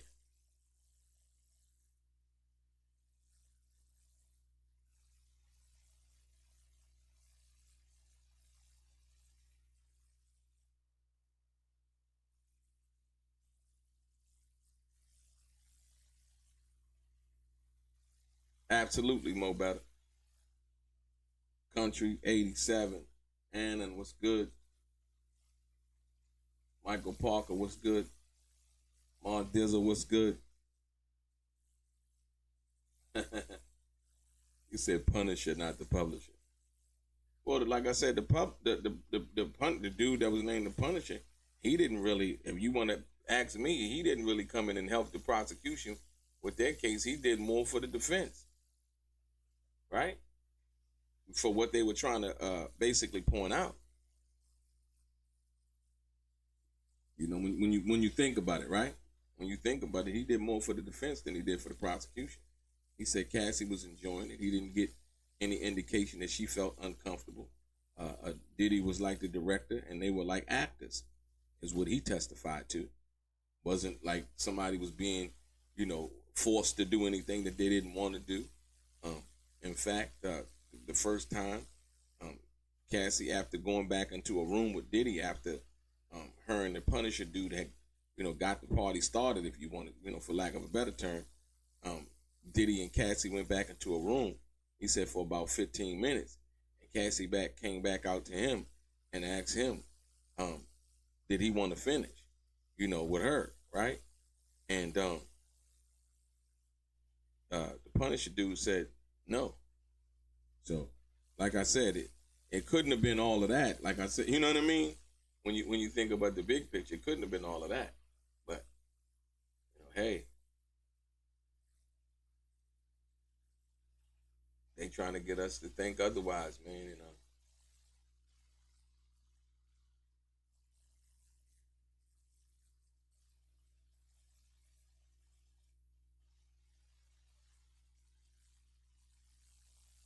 Yeah, we still waiting for them to come back with the. I think they should be probably bringing the jury back in, if you will.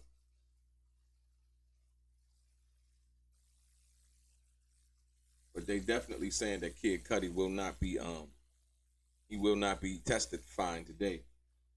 Usually they get what's that 11, 12, 1. They usually get done about 3. Who knows? They might bring another witness.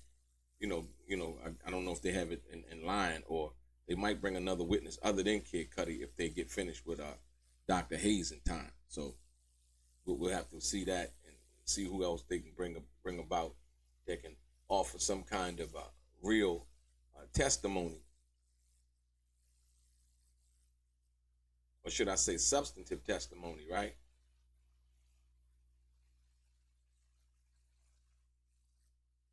And so this is where we are right now. The judge says she can be shown the document about training domestic violence advocates and asks if she remembers.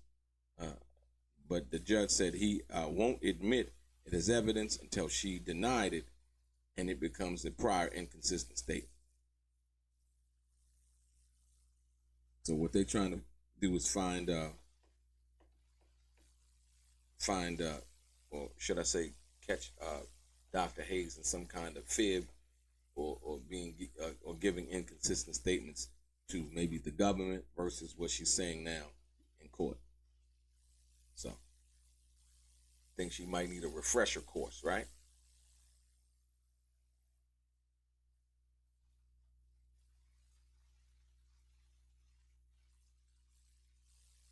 Basically, the jury has re-entered the room. Ladies and gentlemen, the jury has re-entered the room. And they about to get it going again. Come on, man. Get it going again, man. Witness re-enters the room. Then the jury, right? Mr. Bach, basically, does this document refresh your recollection? Dr. Hughes, let me look at it more closely. And then she says yes. Bach says the fourth part is about navigating cross-examination, right? Dr. Hughes, yes. Uh-oh. You've got to navigate the cross-examination. So there is a actual documentation on how, people like Dr. Hughes, psychologists, should navigate cross-examination.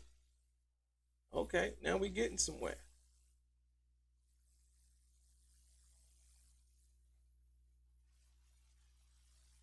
Okay. So we're going to see if, like I said, once again, a lot of these people made statements to the government. Those statements had to be handed over to the defense in discovery. And so we're going to see now where it is that the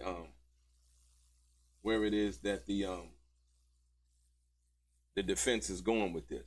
If there's some kind of a meat along with the potato.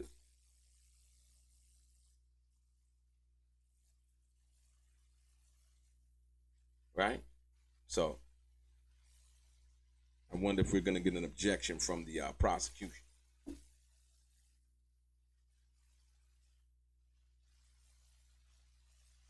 Say Michael Parker, Diddy would be better foregoing the jury trial and just having the judge preside over his trial, because the average juror will be unable to separate prior bad acts and want to punish him. Michael, you got a very good point. But what I think also is, like I said, the testimony. I would think that would be more applicable to Diddy filing an appeal, right? When you find inconsistencies, once again, they have the jury. They can think what they want to think. They can say, yeah, guilty. But the testimony is the testimony. And so on appeal, you go back and you look at the testimony. You basically point out the things that were poignant to your side of the argument. And so when you do that, it's a little bit different than having a trial when you go to get an appeal, right? So you got to, it could work both ways. I mean, you could get a guilty verdict, but, Diddy can immediately appeal it, And like I said, once again, this lady Dawn Hughes right here, she's not testifying, and like I said, the expert witness, she's an expert witness. She's not testifying in anything relation to anything solid involving the case. She's giving her general testimony.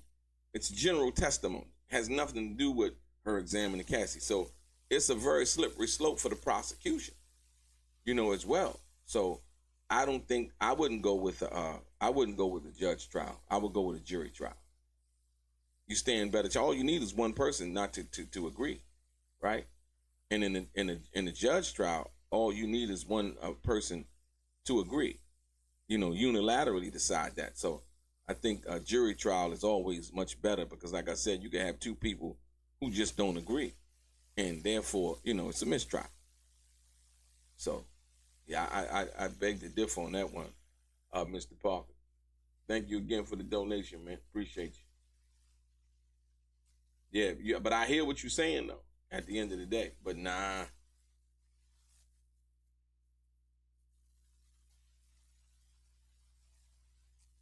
Well, like I said, not only that, and not only that, but, it's as if they want to try the case again. See, the prosecution may not want to try it again. They might be like, you know what, we're done. You know what I mean? Because then, once again, you got to bring Cassie back again. Everybody has to remember their stories again. You know what I mean? And if you can't do that, it's going to be hard. It's going to be hard. Like I say, once again, Cassie's pregnant.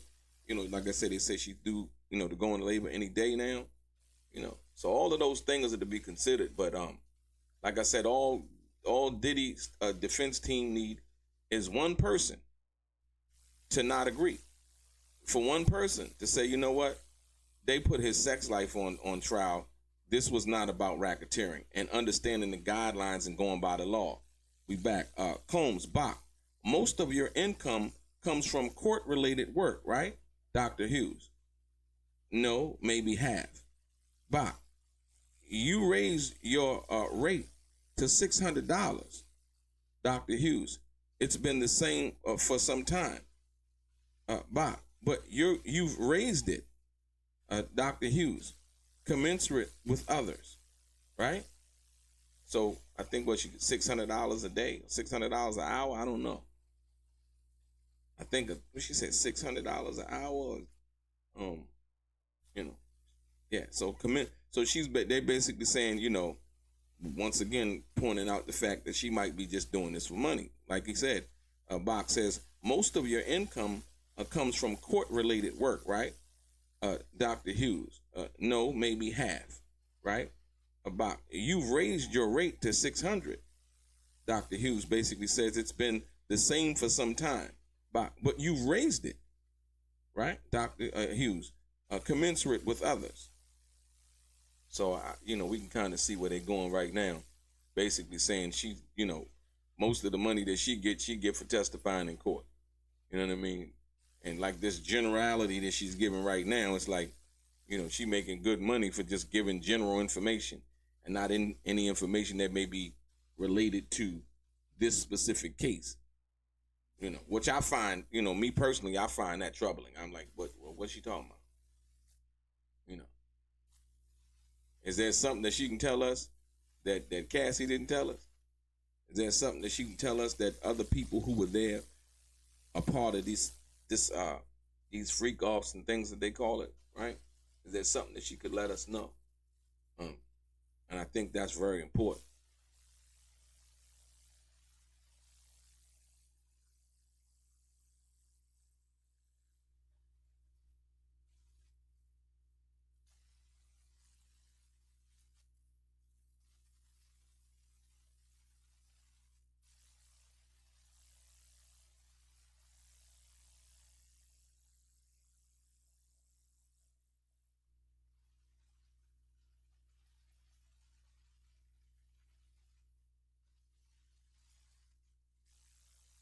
Yeah, absolutely, Country 87 and Lee. Like I said, it's a lot to prove, man. Like I said, usually, you think about RICO cases, man, that we know, the mob and all of that, right? People assisting other people in the furtherance of the corrupt organization. Where did Sean P. Diddy Combs receive assistance in the furtherance of a corrupt organization that he was basically gaining had a financial gain? Where was the financial gain in this so-called RICO? Right? Oh, he used his record company and his record label. No, you had women that were groupies. It's always been sex, drugs, rock and roll, and the whole 9 yards, right? Mick Jagger, don't care who it was, stars and things like that. Nobody else has ever been prosecuted for nothing like this before. Like I said, the personal aspect of the domestic violence is a separate issue. You know what I mean? And like I said, they want to, like I said, if you want to rewind that back, you know what I mean? Well, hey, it's a lot of things that we can rewind back that nobody wants to deal with. So they only want to deal with and focus on what they want to focus on, right? E Styles says what? Yep, and doesn't sound like she was forced to be there. Jealousy had her wanting to be his number one. Even at the end of their relationship, she was saying she wanted to be more than just a side piece. Absolutely. So, but E Styles, most people don't really pay attention to the facts. They want to pay attention to what they think works for their argument. Instead of, like I said, we just here listening to what they're saying. And, this is what it is, right? Moving on. We got it. Bam. Let's go.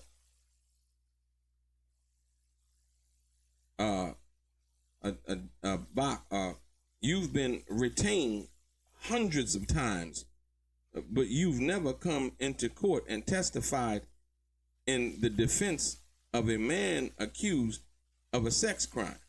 Dr. Hughes, that's correct. I don't evaluate offenders. Right? So now, very important. Bach is basically saying, he's proving that she's biased. You know what I mean?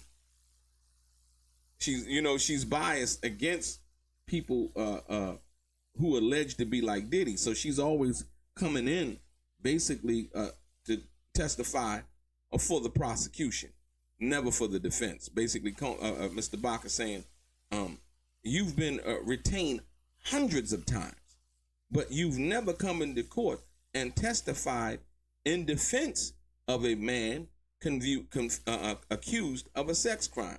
Dr. Hughes, that's correct. I don't evaluate offenders, right? Well, she didn't evaluate Cassie either, but she didn't testify. Wow.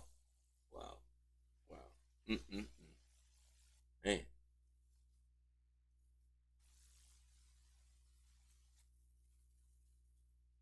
Yeah, you can kind of see, they're basically trying to say that Dr. Hughes is there for the money. Because out of the hundreds of times that she's been summoned to testify in court. Basically, she has never testified in the defense of a man who's been accused of a sex crime.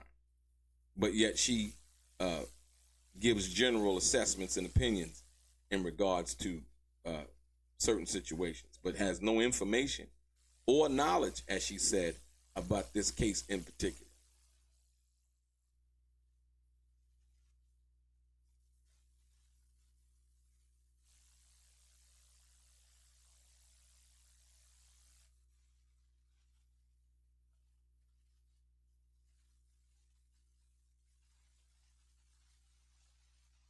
Bugs said, did he try to take his baby oil?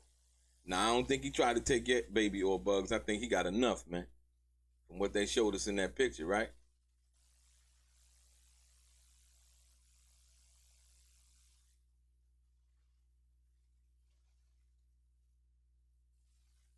And then go again with the sidebars, man.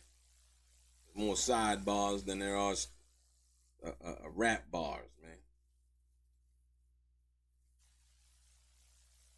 Mr. Bach, you met with the prosecutors 6 times to prepare your testimony, right? Dr. Hughes, correct. Woo! Yeah, you met with him 6 times. She went, like I said, once again, when she first came on the stand, and when they were doing the direct examination of her from the prosecution, right? Some of the things that she said basically leaned towards that she had been told about some of the stuff in the case, so she had been listening. So the fact that Diddy's lawyer, Bob, basically said you met with the prosecutors 6 times to prepare your testimony, right? Dr. Hughes, correct? And then here come the prosecution. Can we have a sidebar? Because this is about to get ugly on our part. This is funny, ladies and gentlemen. Like I said, once again, man, you know, the prosecution is supposed to be the one who's trying to get to the truth of the matter. The defense is the one who's supposed to be actually trying to tell you their side of the story. But it seems like the prosecution is working like the defense would work, right? And we really haven't heard from the defense as of yet, from as far as them putting on their witnesses and putting on their case, right? But like I said, you know, Dr. Hughes says correct. Prosecution say, hey, can we have a sidebar? Your Honor, I think this is going in the wrong direction. No, because an objection wouldn't have worked, right? So every time that they do that, you know, let's have a sidebar, you know, and the prosecution usually has been the one, you know, calling for the sidebar. So it's crazy, man.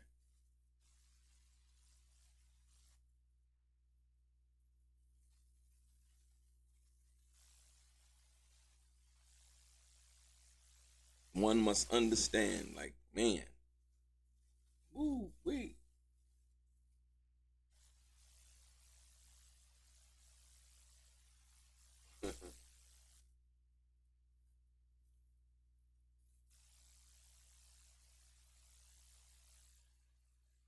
You say she said she never met people before, yet met the government 6 times. Right? Wow.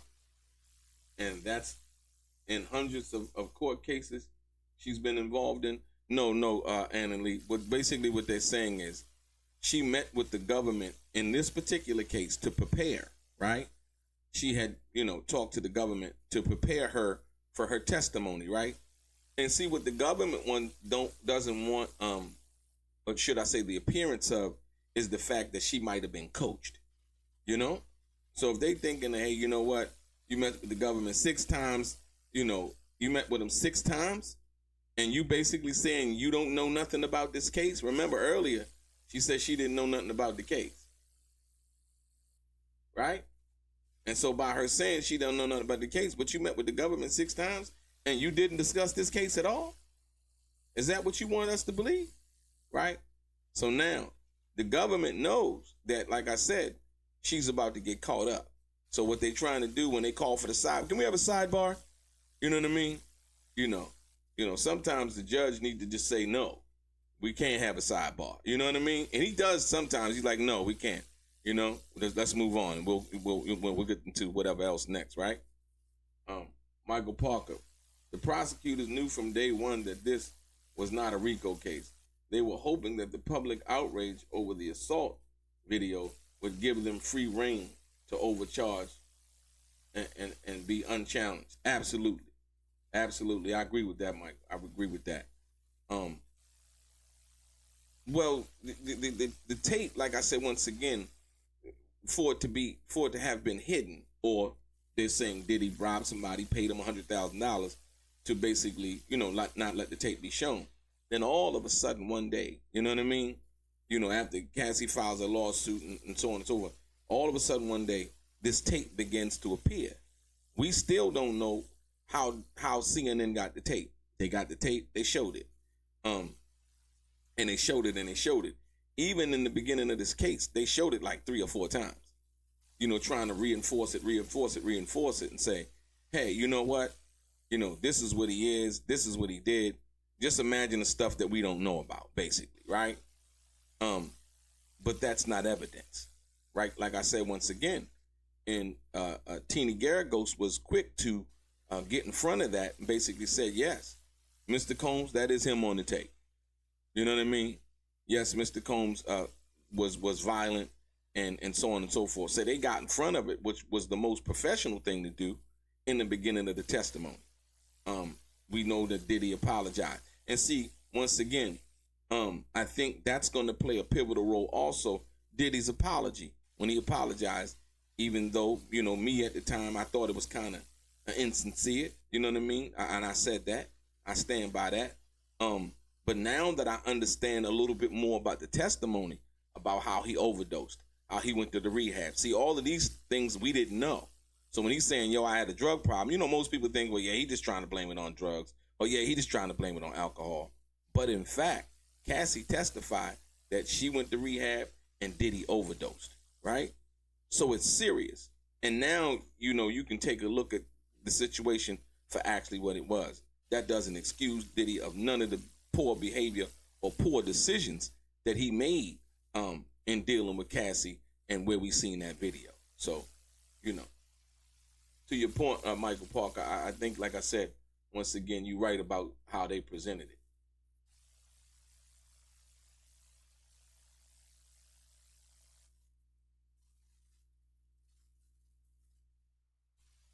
Celebrity News 1, thank you for the shout out. Yeah, hit that like button, man. Hit that thumbs up, man. We here. Let's see what we got. See if they came back from the sidebar.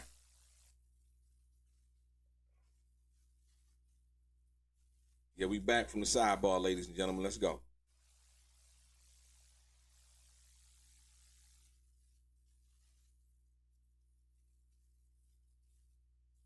Mr. Bach, right? Mr. Bach says, did you discuss the topics with the prosecution, Dr. Hughes? With all due respect, it was mostly me educating them, Mr. Bach, but you know nothing about the case. You were advising them on how to present evidence in domestic violence cases, right? So basically, she was saying that, well, she knew nothing about it. See, this is where it gets slippery. And, like I said, she has to now come and try to, I guess the lawyer would say lie, like I said, when Mr. Bach asked, he said, did you discuss the topics with the prosecutors, right? Dr. Hughes, with all due respect. See, when somebody opens up something with all due respect, right, there's usually going to be a lie to come behind that. We would hope that respect would be due at all times and no one would have to repeat, or say that, right? It was mostly me educating them, Mr. Bach, but you know nothing about the case. So basically what he's saying is, how could you educate them about a case that you know nothing about, but as she's testified to before, right? And so then he says, were you advising them on how to present evidence in domestic violence cases, right? And see, that was a very slick question. You know, and if, the answer to that question is going to be pivotal. The answer to that question right there is going to be pivotal now. Watch. Okay, we going to wait to see what the answer to that question is, because it's going to be pivotal. I'm going to tell you why in a minute.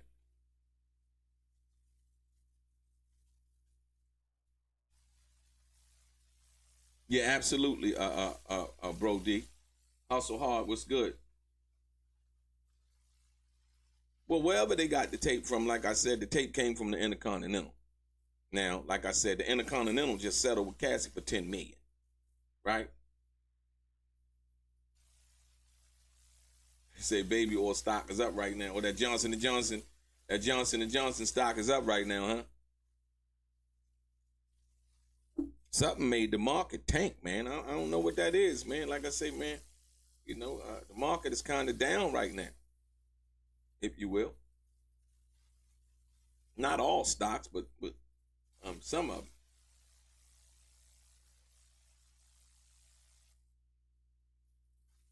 Yeah, absolutely. Hustle hard. How you gonna educate the prosecutor? But not only how you gonna educate the prosecutor about a case that you say you know nothing about.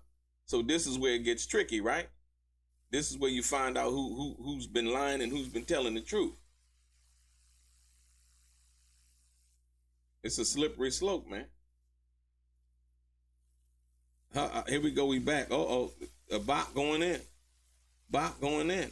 See, once again, and then like I said, you kind of know when you're dealing with people who testifying with egos, right? Right? Bach says, didn't you help them write briefs? The prosecution. Can we have a sidebar? Once again, ladies and gentlemen, can you see what I'm telling you?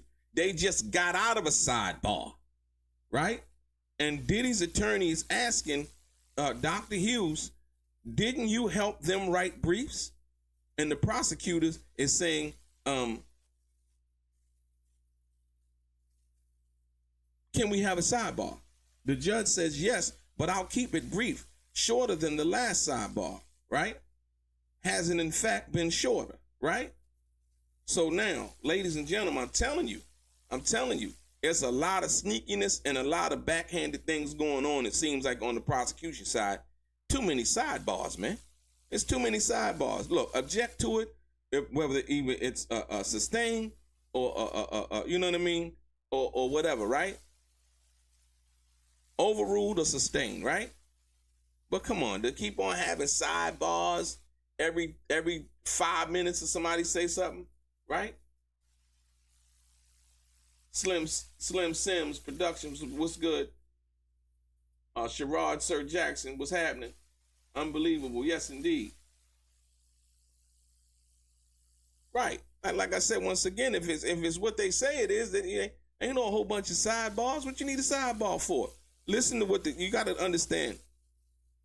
If you go from the top, Mr. Bach, did you discuss the topics with the government? With the prosecutors, Dr. Hughes. With all due respect, it was mostly me educating them, Bach. But you know nothing about the case, as she testified earlier, right? You were advising them on how to present evidence in domestic violence cases, basically. And then, after that came out of the sidebar, and then Diddy's attorney came back again after that. But didn't you help them write the briefs, meaning write the case, right? Prosecutors, can we have another sidebar? Come on, man. The judge, yes, but I'll keep it brief, shorter than the last time. Sidebar, hasn't in fact been shorter. So basically, that's what Inner City Press thinks. Inner City Press telling us that the sidebar hasn't exactly been shorter, as the judge promised, right? But like I said, that's not up to the judge. The prosecutors keep asking the same question. And it's like, object to it. Overrule or sustain, right?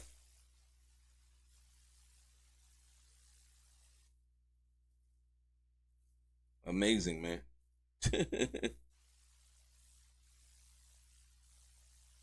Here you can see how so many people get railroaded, right?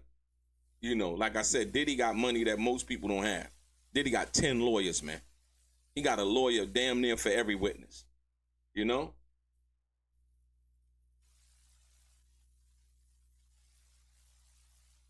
Leroy Miles, what's good? Welcome back, Leroy. What's happening, Leroy? Leroy, how you think it's going, Leroy?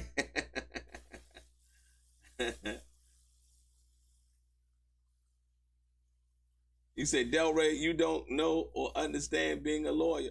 Oh, yes, I do. I know a few good lawyers, man. I know a few good lawyers. I've had a few great conversations, right?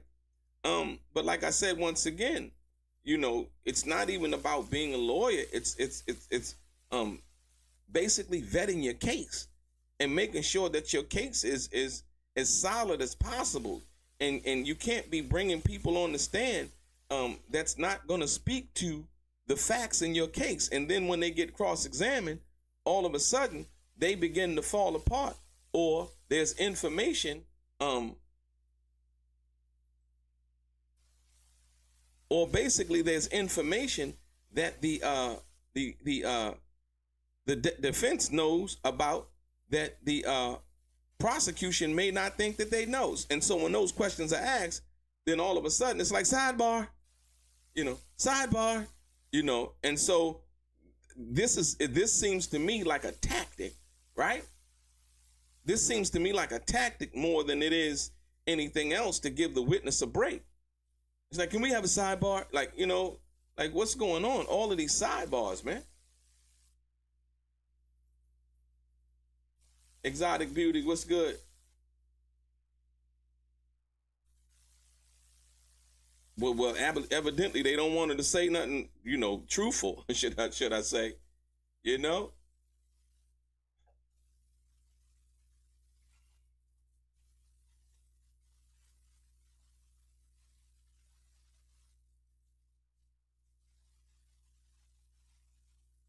Yeah. So, like I said, once again, here we are, ladies and gentlemen. Here we are, ladies and gentlemen. Absolutely, Celebrity News One. It's a waste of money. Hustle hard. It's about common sense. It's in black and white. It's a tactic. Leroy, absolutely. That's what I'm trying to tell you. I see that. It's a tactic. Sidebar. Giving the witness some time to think about. You know what I mean? But like I said, it doesn't change. The judge is going to stop allowing these sidebars. The judge is going to say, no sidebar. Answer the question. You know what I mean? So,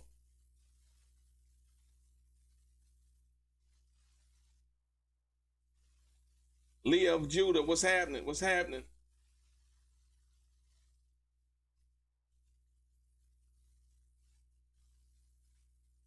So let's see what we doing, ladies and gentlemen. What we doing?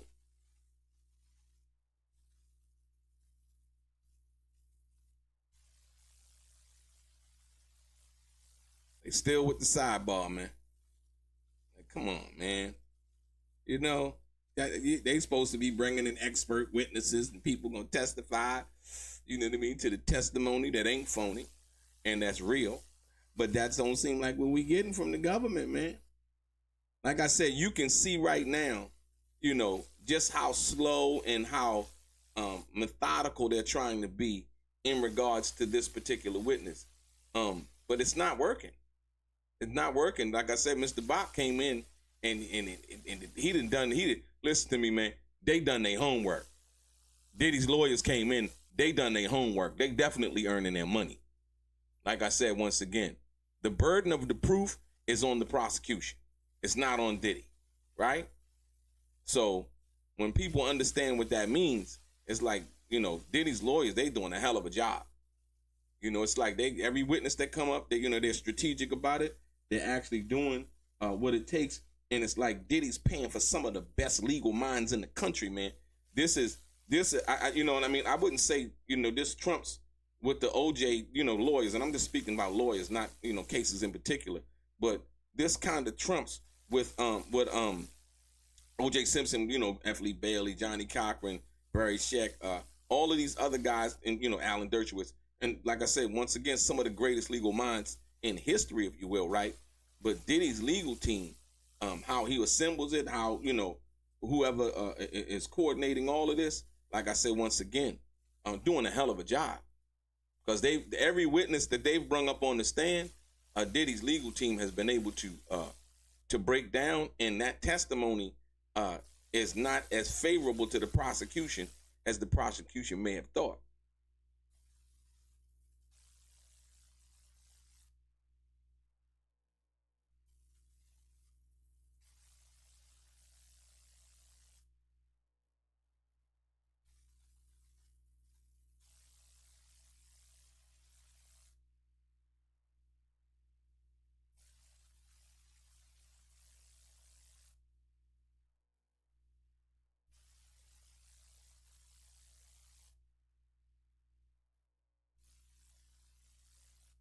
Okay, come on, sidebar people.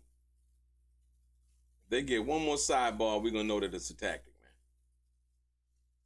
man. One more sidebar, we're gonna know that it's a tactic. We're gonna know that it's a tactic. I understand what I understand what Leroy, I understand what you mean, that it's a tactic. But one more sidebar, the people gonna start to see that it's a tactic, man.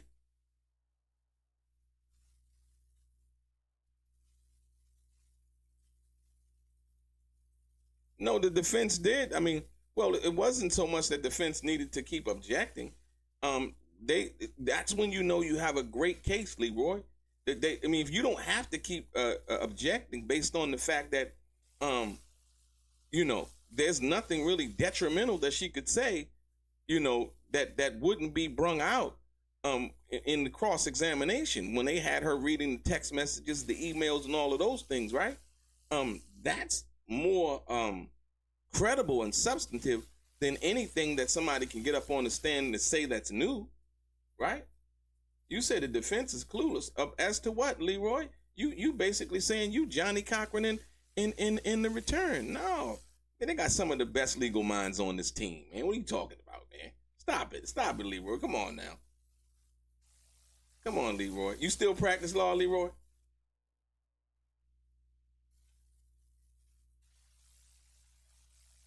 You still practice law? Name one of the biggest cases that you won, Leroy.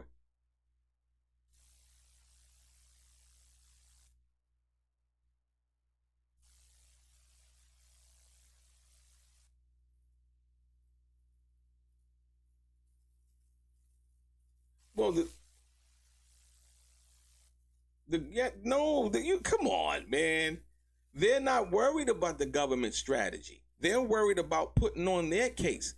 The government, Leroy, I don't know if you've been watching, Leroy, really, truly, honestly paying attention, because I see a lot of people talking, and I'd be wondering, like, what are they watching? When you talk about being clueless, right? We back with the testimony, ladies and gentlemen. Check it out. When you talking about being clueless, no, they're not. They know what the tactics that the prosecution is trying to pull off, man. You got to be kidding me. Right, we're back, right? The judge, sorry it wasn't shorter, Mrs. Steiner.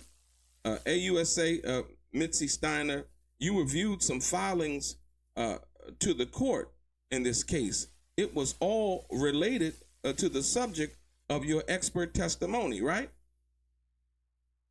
So now, I guess, Mr. Bach, did you help write the brief? So I guess she's going back with direct. Basically, the judge said sorry wasn't shorter. Ms. Steiner, AUSA, the prosecutor, Mitzi Steiner, they said you reviewed some filings to the court in this case. It was all related to the subject of your expert testimony, right? Dr. Collins, correct.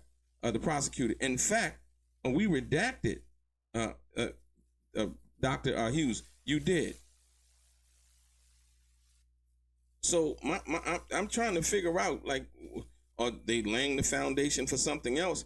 Ladies and gentlemen, clearly you can see with the last question asked by Diddy's attorney, now he's not even on the he's not even asking questions anymore, right? He asked the last question. He has didn't you help them write briefs?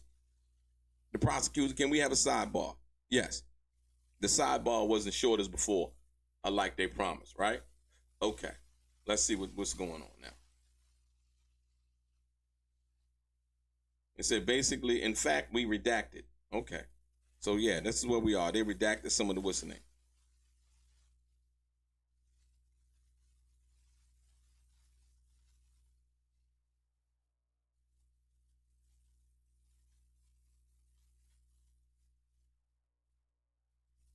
Yeah, absolutely. Said so. Kid Cudi was serving pancakes in the morning. Nah, they say Kid Cudi's actually not going to testify today.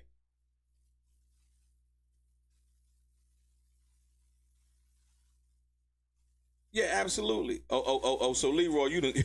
Leroy earlier, earlier in the week, Leroy was over here talking about something else, man. Leroy, you didn't come aboard. You didn't come with them. You didn't come to the belief that Cassie is a co-conspirator. Absolutely, she's a co-conspirator. Absolutely, without a doubt. That's why. Like I said once again, I don't think Diddy gets convicted. You know what I mean? How do once again? So it's like, in dealing with women, well, she can't be a co-conspirator because she's a victim. No, co-conspirators can't be victims. They can be painted as victims. I get it. I understand. Like I said, we know about the domestic violence, but we're talking about RICO. And in this racketeering and corrupt organization that they have not proven that exists, right? Then we have a situation where what? This is what's being said, or should I say alleged, right? He said Kid Cudi is afraid of Diddy, Kathy Rose. Kid Cudi, are they trying to get Puff on putting a bomb in Kid's car? Yeah, like I said, once again, they have no proof of that. And guess what?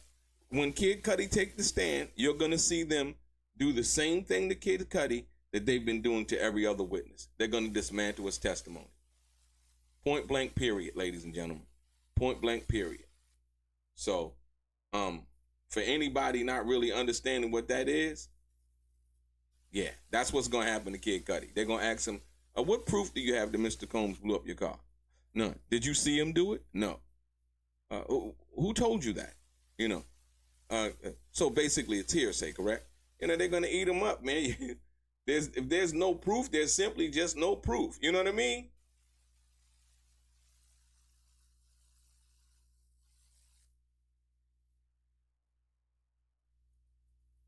Absolutely. You're absolutely right. He has to show there's an agreement. But there is no agreement. Agreement with who? They haven't shown that. You're talking about the criminal intent, right?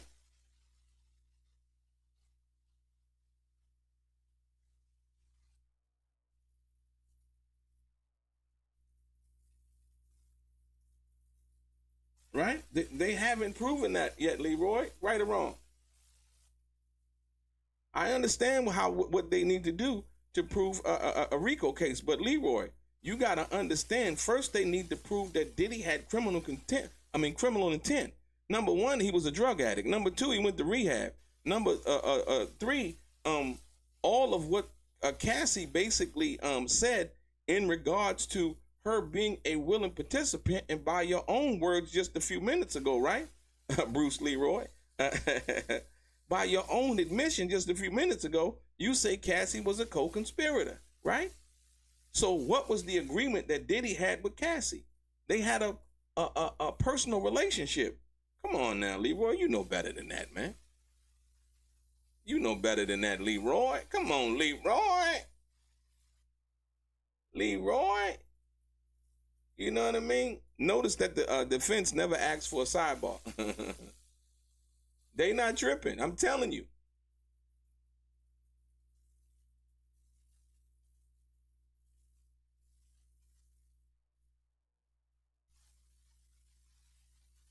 Yeah. Trafficking who? Who was being trafficked, man? No, nobody was. Who was being trafficked? Who was being trafficked? Tell me who. Cassie was a willing participant. There was nobody being trafficked. Cassie had her own place. Well, let's be clear, and we will alleviate this argument right here. Leroy, is Kid Cudi gonna testify? Kid Cudi was who to Cassie? How did Cassie meet Kid Cudi? right? Was Diddy trafficking Cassidy to Kid Cudi to get Kid Cudi to do a song with him? Or was Diddy paying Kid Cudi to do a song with Cassie? Right? She worked with Lil Wayne, Nicki Minaj, Rick Ross, and all of these other people. Right?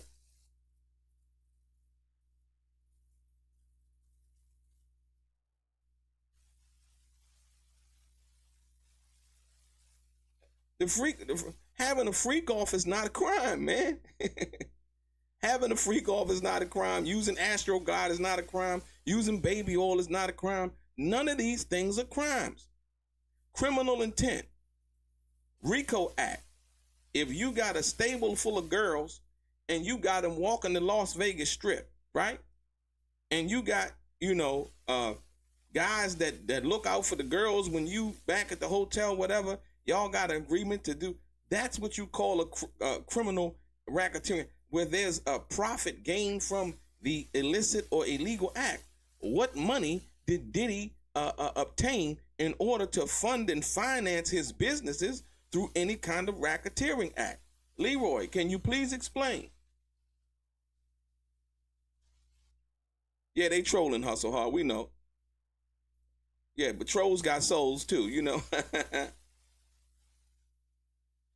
But listen, drugs are okay. Charge him with drug possession, right? They still haven't proven that the drugs that they found belong to Sean P. Diddy Combs. Does that house down there in Star Island even belong to Sean P. Diddy Combs?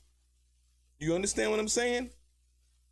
All of that documentation and information, let's say for instance that the house down in Star Island, that's his mother's house. Or it's in his mother's name, like Mace said, right? Then what? Is the drugs hers? Let's say they never explained none of those things. Right? It's not a crime. You just said it's not a crime. Before you just said it's not a crime. So tell me, where is the criminal content? The criminal intent. It's just as simple as that. Like I said, I'm not on Diddy's side or nothing like that. I'm trying to look for, because I love, the way, the legal process plays out, whether you believe it or not, right? We still on the prosecutor. In fact, we redacted. Yes, they did. Like I said, once again, they've been trying to get in front of their own witness, not being honest. Guy David James yesterday, he got caught lying. Diddy caught him smoking on the job. The guy David James. See, these are a lot of things. So when David James, the guy who went to testify against Diddy, who also had a deal with the government, testified that he actually entertained prostitutes. He talked about that on the stand and lied to Diddy about filing a police report. Once again, his credibility is zero. You can't come in talking about somebody else doing something and you participating in the same behavior or activities that they participating in. It's hypocritical.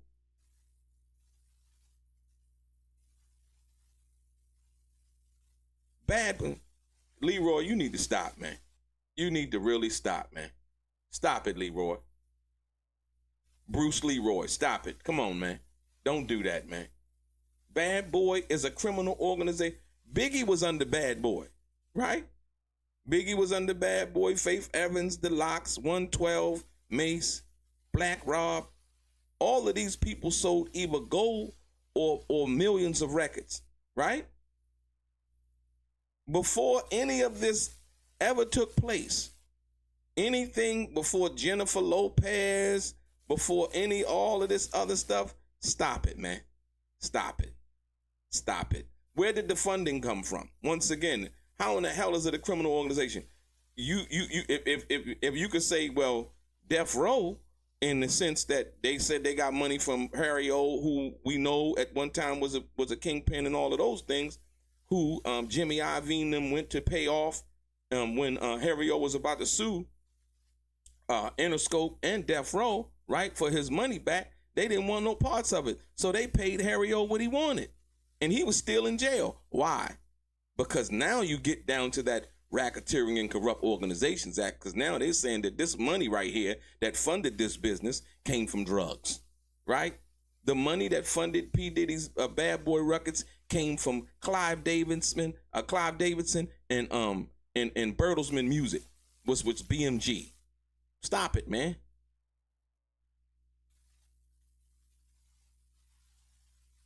It's that simple. How the hell? I'm like, dude, where did the money come from? Right? Come on now, don't do that, man. Bad Boy was a criminal. That's what they saying on paper. How? You know what I mean? Show me. They still on the redacted piece. There's nothing to report. Once again, the prosecution is trying to clean up Dr. Hughes, her testimony. Like, hold on. Because the last question that Mr. Bach asked, didn't you help them write briefs? The prosecution. Can we have a sidebar again? Right. And that only appears, if the jury is as intelligent as I think that they are, that only appears to be something that the prosecution has basically tried to hide because of the great questioning by the defense lawyers.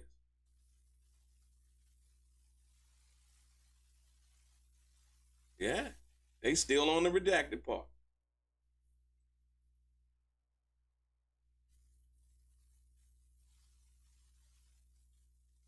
Absolutely, Nick Nubian.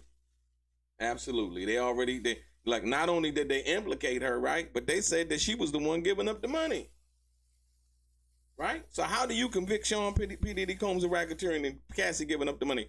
Oh, she got the money from Diddy, right? Prove it. She ain't say she get the money from Diddy.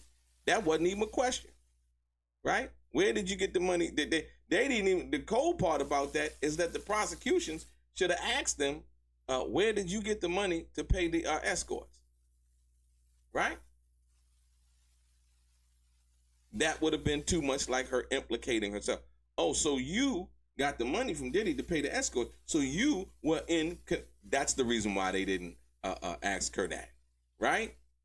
They wanted to be said through the escorts, because the prosecution could immediately said, if they really wanted to link it to Diddy like that, ask Cassie. So the money that you paid Mr. Hayes and Mr. Phillips, where did you get that money from? Right?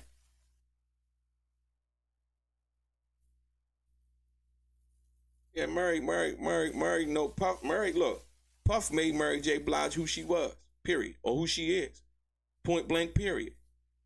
You know what I mean?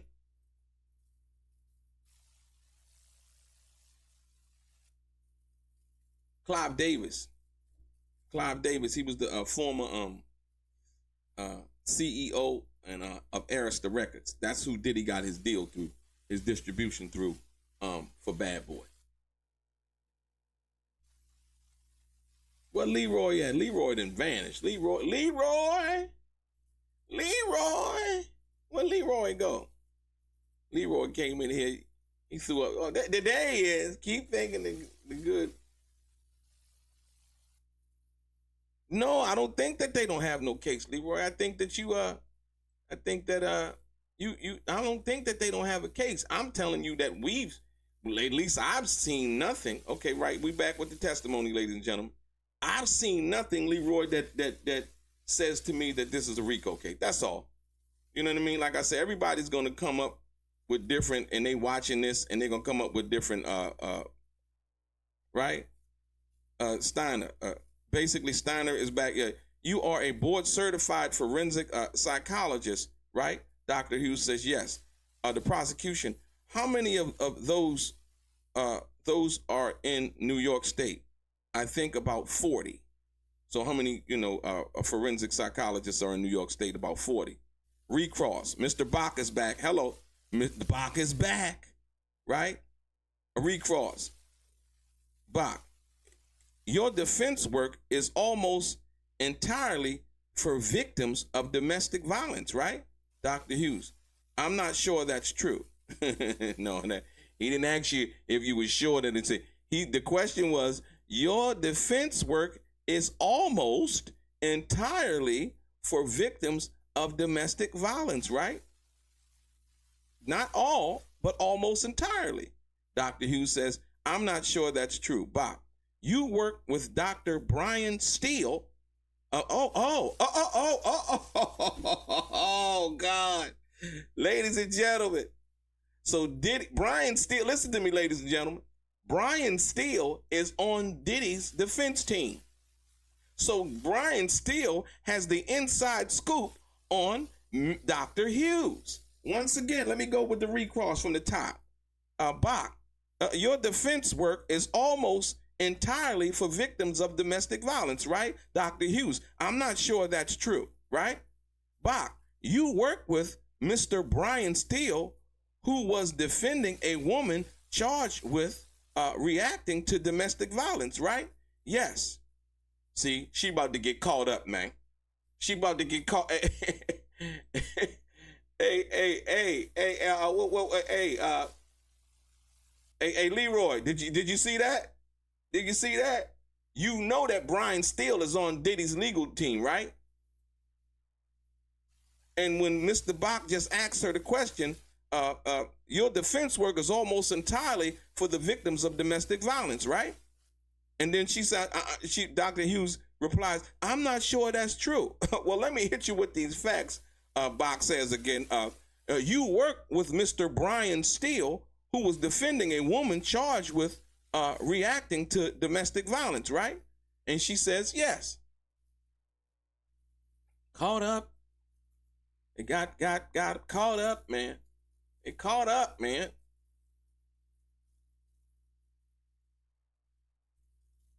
See, look. Wow. Amazing. So this didn't go right, man. It didn't go right. It didn't go right. I'm telling you. Look. George Kaplan. So now they call him George Kaplan. So now, Mr. Bach, for the last question, and Mr. Steele decided not to use you after meeting with you. The judge, move on. No further questions. Judge, next witness. Hey, y'all see what he just did? See, because once again, Brian Steele is part of Diddy's legal defense team. So when Mr. Bach asked her, right? And Mr. Steele decided not to use you after meeting with you, right? Why? Right? The judge, move on. Bach, no further questions. Judge, next witness is George Kaplan. I don't know who Mr. Kaplan is. We're going to have to see who Mr. Kaplan is. All right. Ladies and gentlemen, where they go? They got like 3 witnesses today? 2 witnesses? 3 witnesses? 2 witnesses so far, right?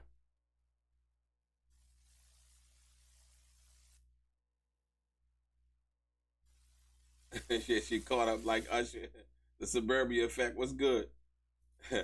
Hey, Leroy. Hey, Leroy, did you see what they just did? The prosecution is beating the defense to the punch. They're not beating to no punch. What are you talking about, man? Just now, Brian, she basically couldn't answer the question. I'm not sure that's true. Basically, they were trying to point out that Dr. Hughes' testimony was biased, right? She usually works for victims, and which is not, you know what I mean, not nothing to make fun of, or like I said, because there's a lot of real victims out there in dealing with situations like this, like I said.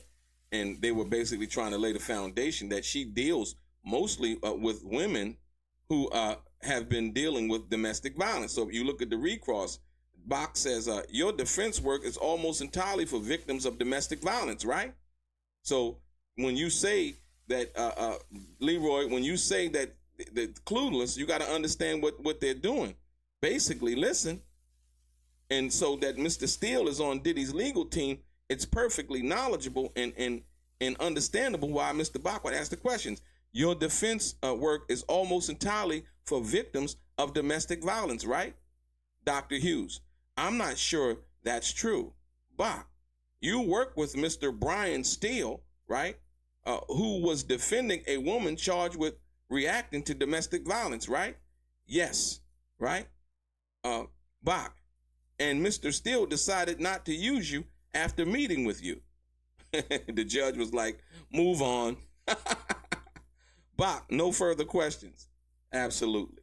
They wanted to get that on record. They got a doctor who job is to predominantly deals with domestic violence victims, right? She's testifying in regards to domestic violence because this is a domestic violence case. This is not a RICO case.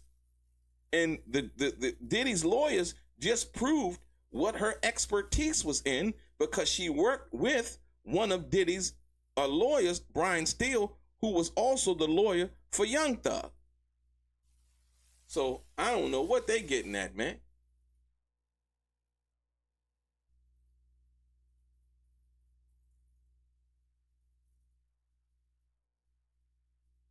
Okay, we got the next one. The next Mr. Kaplan. Mr. Kaplan is in the building. He said, Mr. Steele decided not to use you after meeting with you. Move on. Blah, blah, blah. The government calls George Kaplan. The prosecution. When did you work with for Mr. For Combs Enterprises? If Kaplan, 2013 to 2015. Prosecution. What fell under the holding company? Kaplan, clothing, liquor, entertainment. I was executive assistant to the chief operating officer. Prosecution, where did you work? 1710 Broadway, New York City.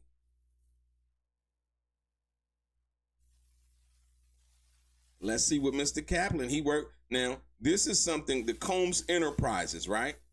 This is not Bad Boy Records, Leroy Miller. And they never mentioned Bad Boy Records as any kind of defendant from that perspective, Leroy Miller. Leroy don't know what he's talking about. Leroy, you just proved us that you don't know what you're talking about, bro. Leroy, you don't know what you're talking about. No, Leroy, you don't know what you're talking about. You said Bad Boy was a criminal enterprise. They got Mr. Kaplan coming in basically testifying that he was the executive assistant to the chief operating officer, or the COO, if you will, basically asking him where did he work. Okay, let's rock and roll. Let's rock and roll.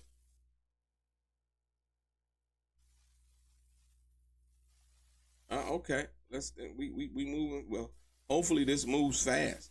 No sidebars. Once they get to cross-examining, man. The prosecutor, what was your next position?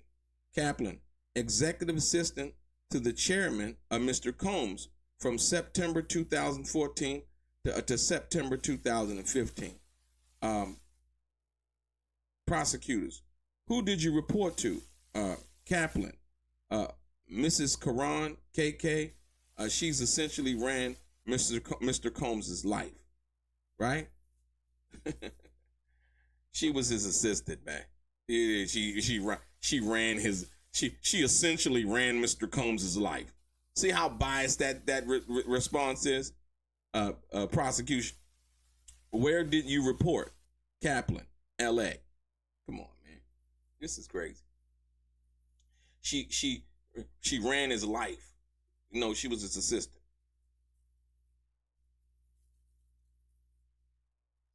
That's crazy, man. Woo, woo, woo, woo, woo, woo. You can like I said, you can kind of see through when let's see. Here we go. Oh, this is moving pretty fast, man. This is moving pretty fast. Thank God. Judge might have told him, hey, you guys got to speed it up. Prosecutor, what did you do? Kaplan, carried his... We thinking this guy has some real... executive to the assistant, of the Combs Enterprises were 408 billion. You know what I mean? We thinking this guy had something to do. Mr. Kaplan, what did you do? Kaplan carried his bags, made such things were when he wanted them, as he trusted me more, he had me around more. I'd set up hotel rooms. So he basically did what the guy David James did. He said, I set up hotel rooms. What do you mean? You set up hotel rooms? You booked hotel rooms, right? Listen to what, when they talk, what they're saying. The prosecutor, how many hours a week? Kaplan, 80 to 100 hours a week, right? Okay. So he said, I'd set up hotel rooms. What do you mean set up hotel rooms? You know what I mean? Right? So you can tell this is all what's in it. I book reservations. You know what I mean? I book reservations or whatever. Yeah, that's moving pretty fast, ladies and gentlemen. I set up hotel rooms. I set up the hotel rooms for the freak-offs, ma'am. That's what you wanted me to tell you. The prosecutors, how much did you get paid? Kaplan, $125,000 a year to start. Prosecutors, what did you do in the morning? Kaplan, make sure everything was in the bathroom and breakfast cooked. He was recording a mixtape, so we worked late. Like, hold on, where did the mixtape come in? Because hold on, man. See, this is how you know that, like, what mixtape, and then what day are we talking about, right? Listen, prosecutor asking, how much did you get paid? Kaplan said $125,000 a year to start. AUSA, what did you do in the morning? Kaplan, make sure everything was in the bathroom. The breakfast was cooked. He was recording a mixtape, so we worked late. When? What time? What, you know what I mean? Like, that explanation is totally out of context, because she didn't ask him about what did you do? You know what I mean? Yeah, so I don't understand that one. That I'm kind of baffled with that one. He said they were working on a sex tape, not a mixtape. Doobie Funk was good. Poe the Great was good. Anna Lee. Gifty was good. Leroy Miles, he's still here. It's Sean Combs Enterprise and Sean Combs is the same entity business-wise. Leroy, we're going to let them prove that in the court. Not in the chat, sir. Hotel reservations, rental reservations, airline tickets, trip accommodations, etc. Yeah, blessed up. You right. I set up hotel rooms. You know what I mean? He already lead. He was an gifted. He was an executive assistant that worked for Combs Enterprises. That's who he was. It's funny, man. It's funny.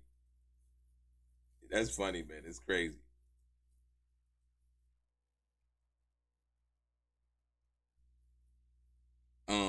Let's see what we got, ladies and gentlemen. Let's see what we got.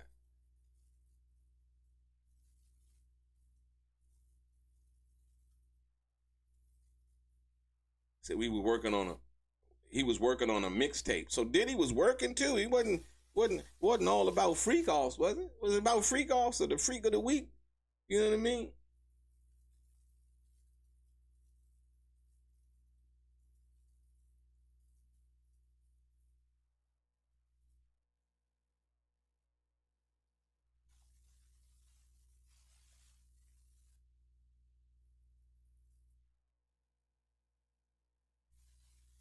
Okay, ladies and gentlemen. AK, ladies and gentlemen.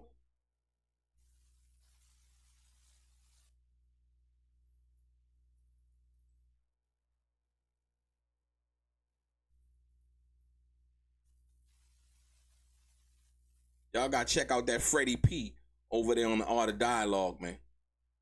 Freddie P interview.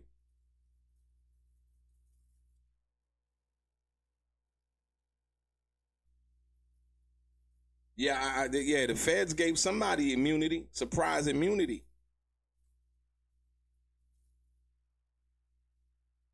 Wow, wow, wow, wow, wow.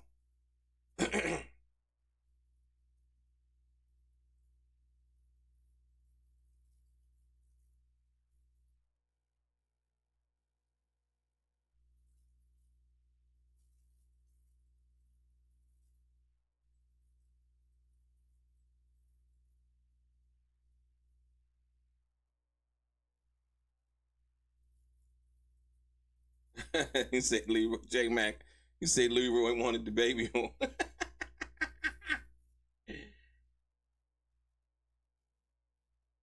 He said, "No, we understand. We understand. Like I said, once again, Leroy, there gonna be some things that we not gonna be privy to. You know, we was hoping that you might give us the transcript so we would have more information to go on, right? But we back up in here, man, with this good old info, kinfolk. You did with this good info, man. Here it is, gavel to gavel. Let's travel. You know, prosecutors. Who was security? Kaplan, Uncle Paulie, D-Rock, Ruben, later licensed security in the second half of 2015. Prosecutors, how frequently did you communicate with Mr. Combs, Mr. Kaplan? Multiple times a day. Things could be found in the back, an iPad, drugs, whatever. What? So let's clear this up. See what I mean? This not. We're looking to be led into something. The prosecution. Who was security? Uncle Paulie, D-Rock, Ruben, later licensed security in the second half of 2015. Prosecutors. How frequently did you communicate with Mr. Combs? Kaplan. Multiple times a day. Things could be found in the back, an iPad, drugs, whatever. Where the hell did that come from? If you looking at the line of questioning, right? Like what? How frequently did you communicate with Mr. Combs? Multiple times a day. Things could be found in the back, an iPad, drugs, whatever. I don't even know what that means. I really don't. I really don't. Like I said, I really don't. I don't know what that means. She didn't ask him about no iPad or nothing like that. What was she talking about? So they just going. They just going. This is ridiculous, man. Who was security? The same people that was security before. Did they do any crimes? Right? Prosecutors. Well, I guess we're saying, but they asking, right? Well, prosecutors, how did he treat you? Kaplan. He threatened my job. He threatened your job, man. Right. USA, how often? Kaplan, maybe monthly. He'd say what he said? He said he was only to be surrounded by the best people and that he wasn't.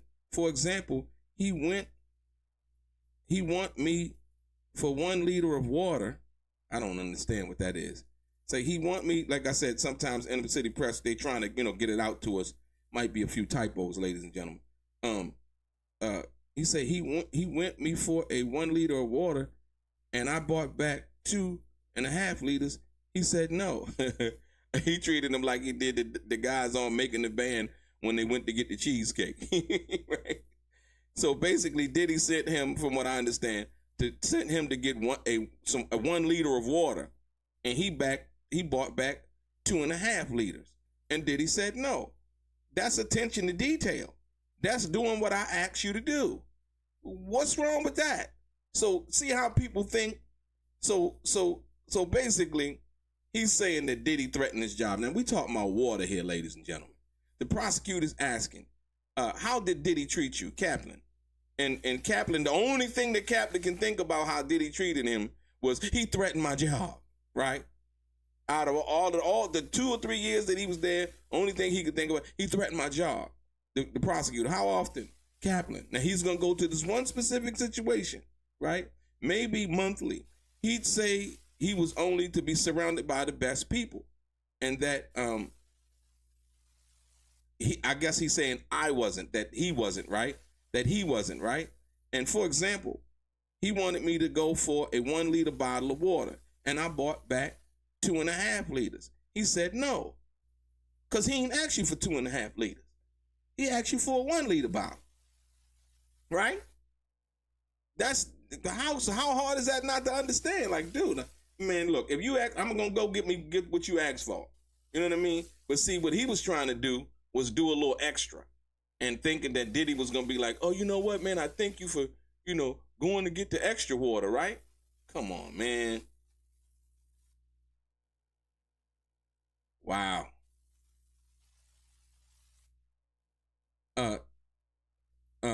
So she's asking, she said, how often did you travel, Kaplan, on his jet or going in advance to make sure it's all set up?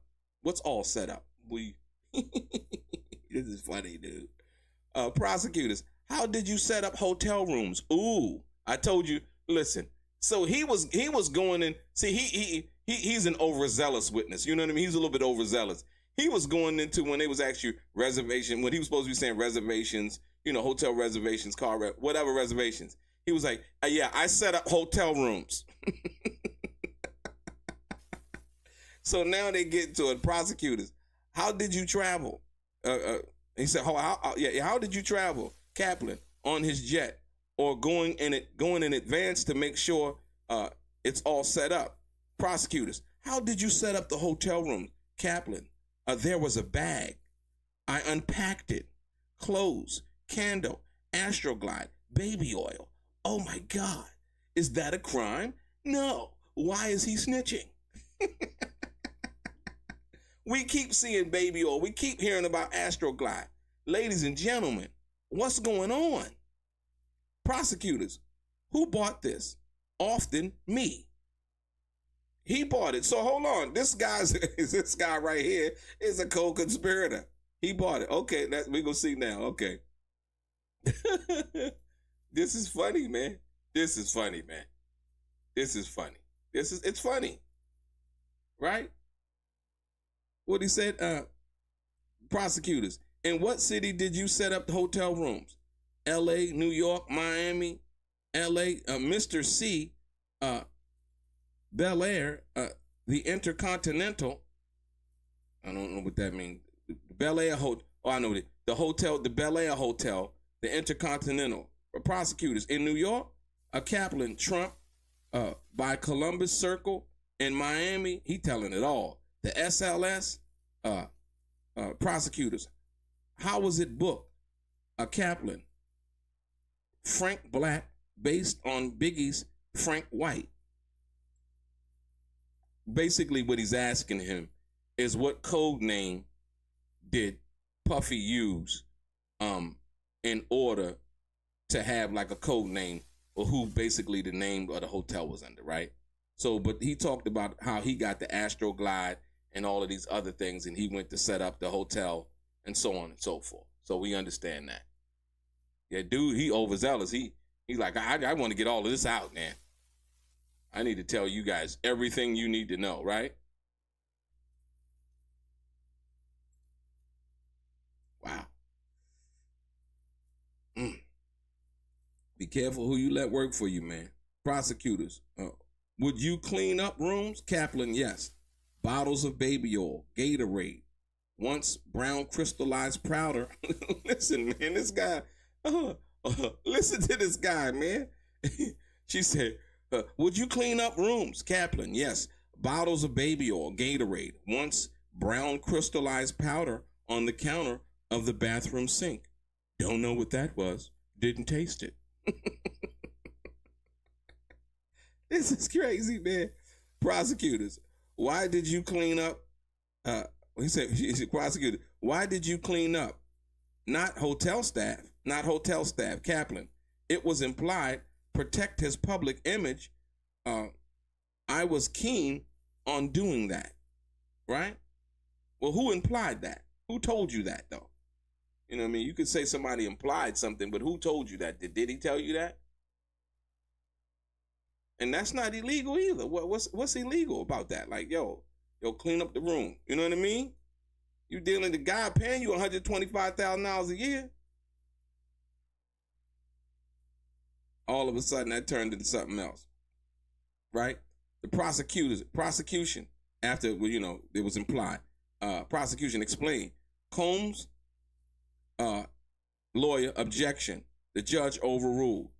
Kaplan, I found hotels would sell photos to newspapers to shame guests. Prosecution, did he reach out to you from the room? Kaplan, for food, clothes, sometimes drugs. I did it, right? So I guess they gave this guy Kaplan, they gave him immunity this morning. I think this was the guy that was given the emergency immunity. I don't know, but I think this was the guy. Because he's basically admitting to buying drugs. Kaplan, of food, clothes, sometimes drugs. I did it. Prosecution, what drugs? Dop kit. I don't know what the hell that is, but I guess we're going to find out what that means.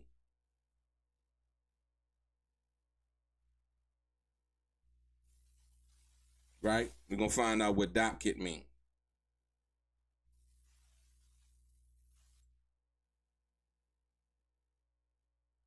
USA, prosecutors, illegal drugs? Combs, Agnofalo, I object to the term illegal. Right, see, once again, there they go, right? I object to the term illegal. Prosecutors, what other drugs? Kaplan, Advil, ketamine. Prosecutors, what did he ask for, basically? Sometimes he's not getting it right when he writes it out. I picked up drugs for him. MDMA. Prosecutors. Who asked? Mr. Combs in LA and Miami. Boy. Woo. Gotta be careful who you deal with, man. Mm-hmm.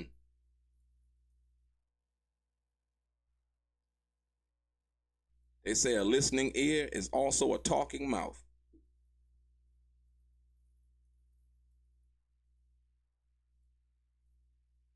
Yes, indeed.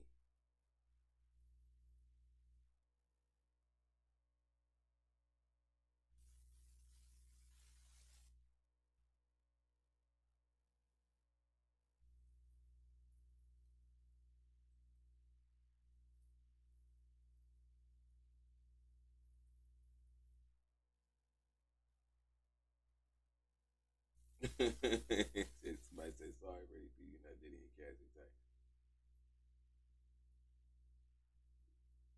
Hey, ladies and gentlemen, while we waiting for the next, what's the name?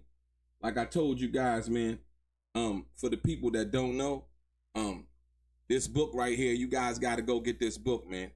This is one of the latest books about Tupac.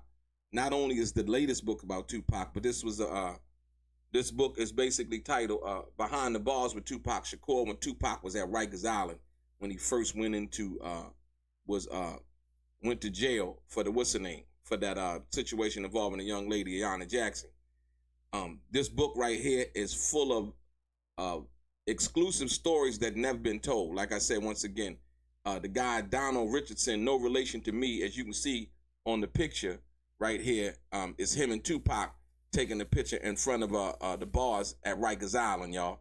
It's on Amazon, Behind the Walls with Tupac Shakur.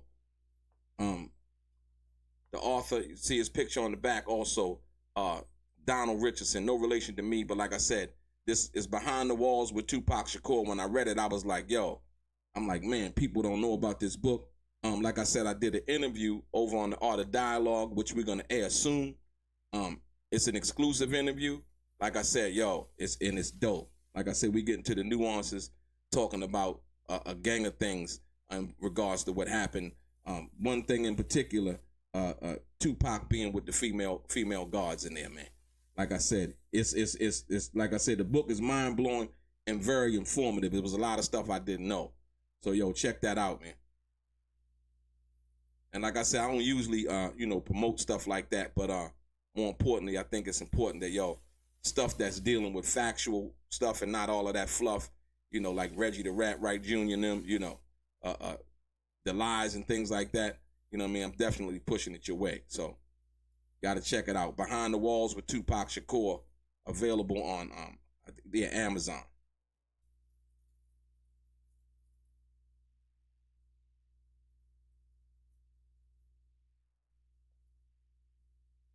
So here's Mr. Kaplan again, right? Mr. Kaplan, in Miami, Mr. Combs asked me to call a person. He came and gave me a bag of pills, MDMA. I gave him cash. I gave the pills to Mr. Combs, the prosecutor. And in LA, Kaplan, I went out and met the person in Hollywood. I gave money. He gave me a bag, right? Okay, so yeah, I believe that this is the guy that they gave immunity to, because he's testifying about buying drugs. And see, once again, ladies and gentlemen, when you understand what's going on, they're basically saying, okay, yeah, he went to get drugs for P. Diddy, right?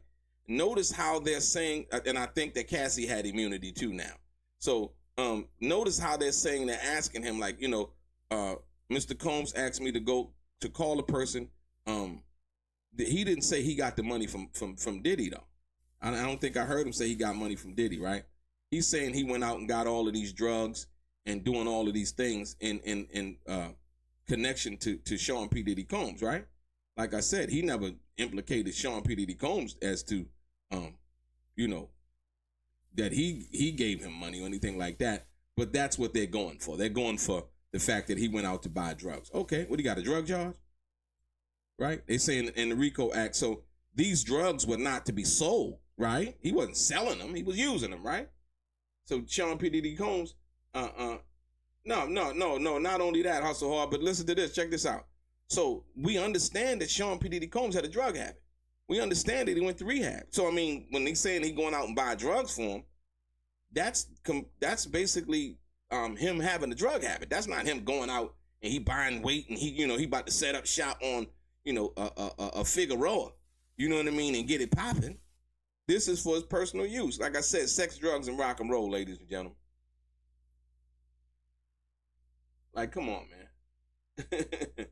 Like I said, this is crazy because the guy Kaplan, I think they gave him immunity. He actually thinks he's up here really, like, the way he's talking, like, you know what I mean? He thinks he's really up here solving some kind of, multi-state drug ring or something like that. You know what I mean? So,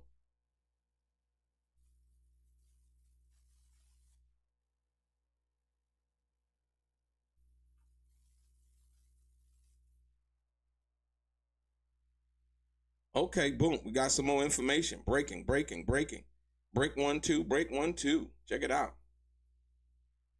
So they took a break for the day. The trial testimony is over for the day, right? But this is just in right here. Wait, there's more. Combs Ignofalo. The proffered email chain is about Gina, and Gina is out of the case. She is not coming. Prosecution. She's in the indictment. Ignofalo. That could be her here, and they're choosing not to. I'll submit the letter by 10 a.m. Ladies and gentlemen, I just did a video about Gina the other day. Y'all can go check that out, about Gina not coming. Yeah, Gina's not coming, ladies and gentlemen. Gina will not be there. Here it is right here.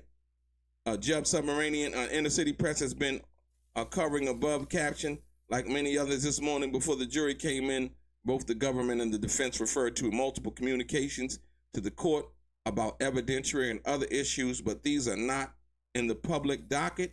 On PACER, this application later, a motion argues that many of, or if not all of the judicial documents to which the public and the press have the right to access, they should be put in the docket now and going forward in this trial.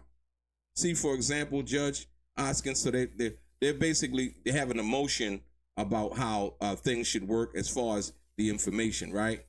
And basically, the court is in receipt of the letter and basically so ordered. The judge filing applications, objections being made. So they filed a motion that basically saying that all of the information that they're basically putting in involving the court should be put on the docket that same day and not be kind of scrutinized as, you know, it's like they don't want people to see what's really going on. You know what I mean?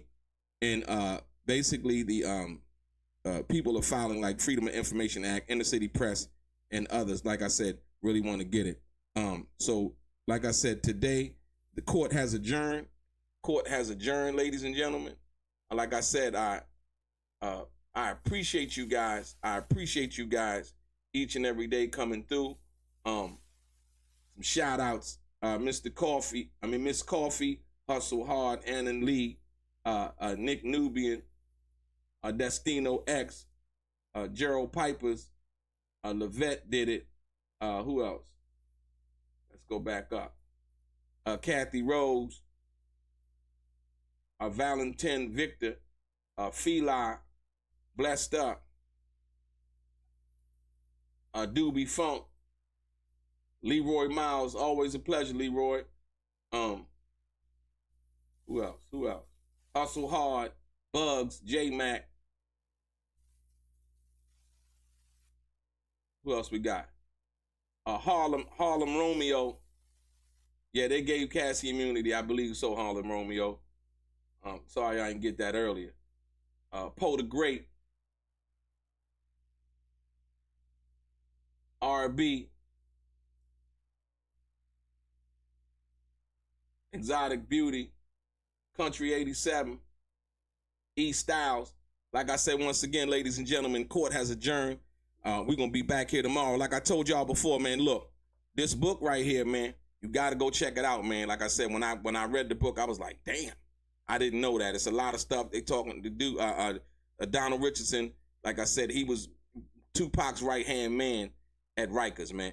And like I said, when you hear the whole story, you get the whole story, yo, pick this up. It's on Amazon. Like I said, your boy DELRAY, ladies and gentlemen, straight gang. Thank y'all for tuning in, man. We appreciate you very, very much. Life is like the cards. It's not what you dealt, but how you play it.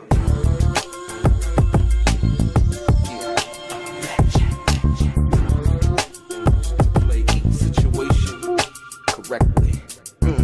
I remember they used to laugh at a brother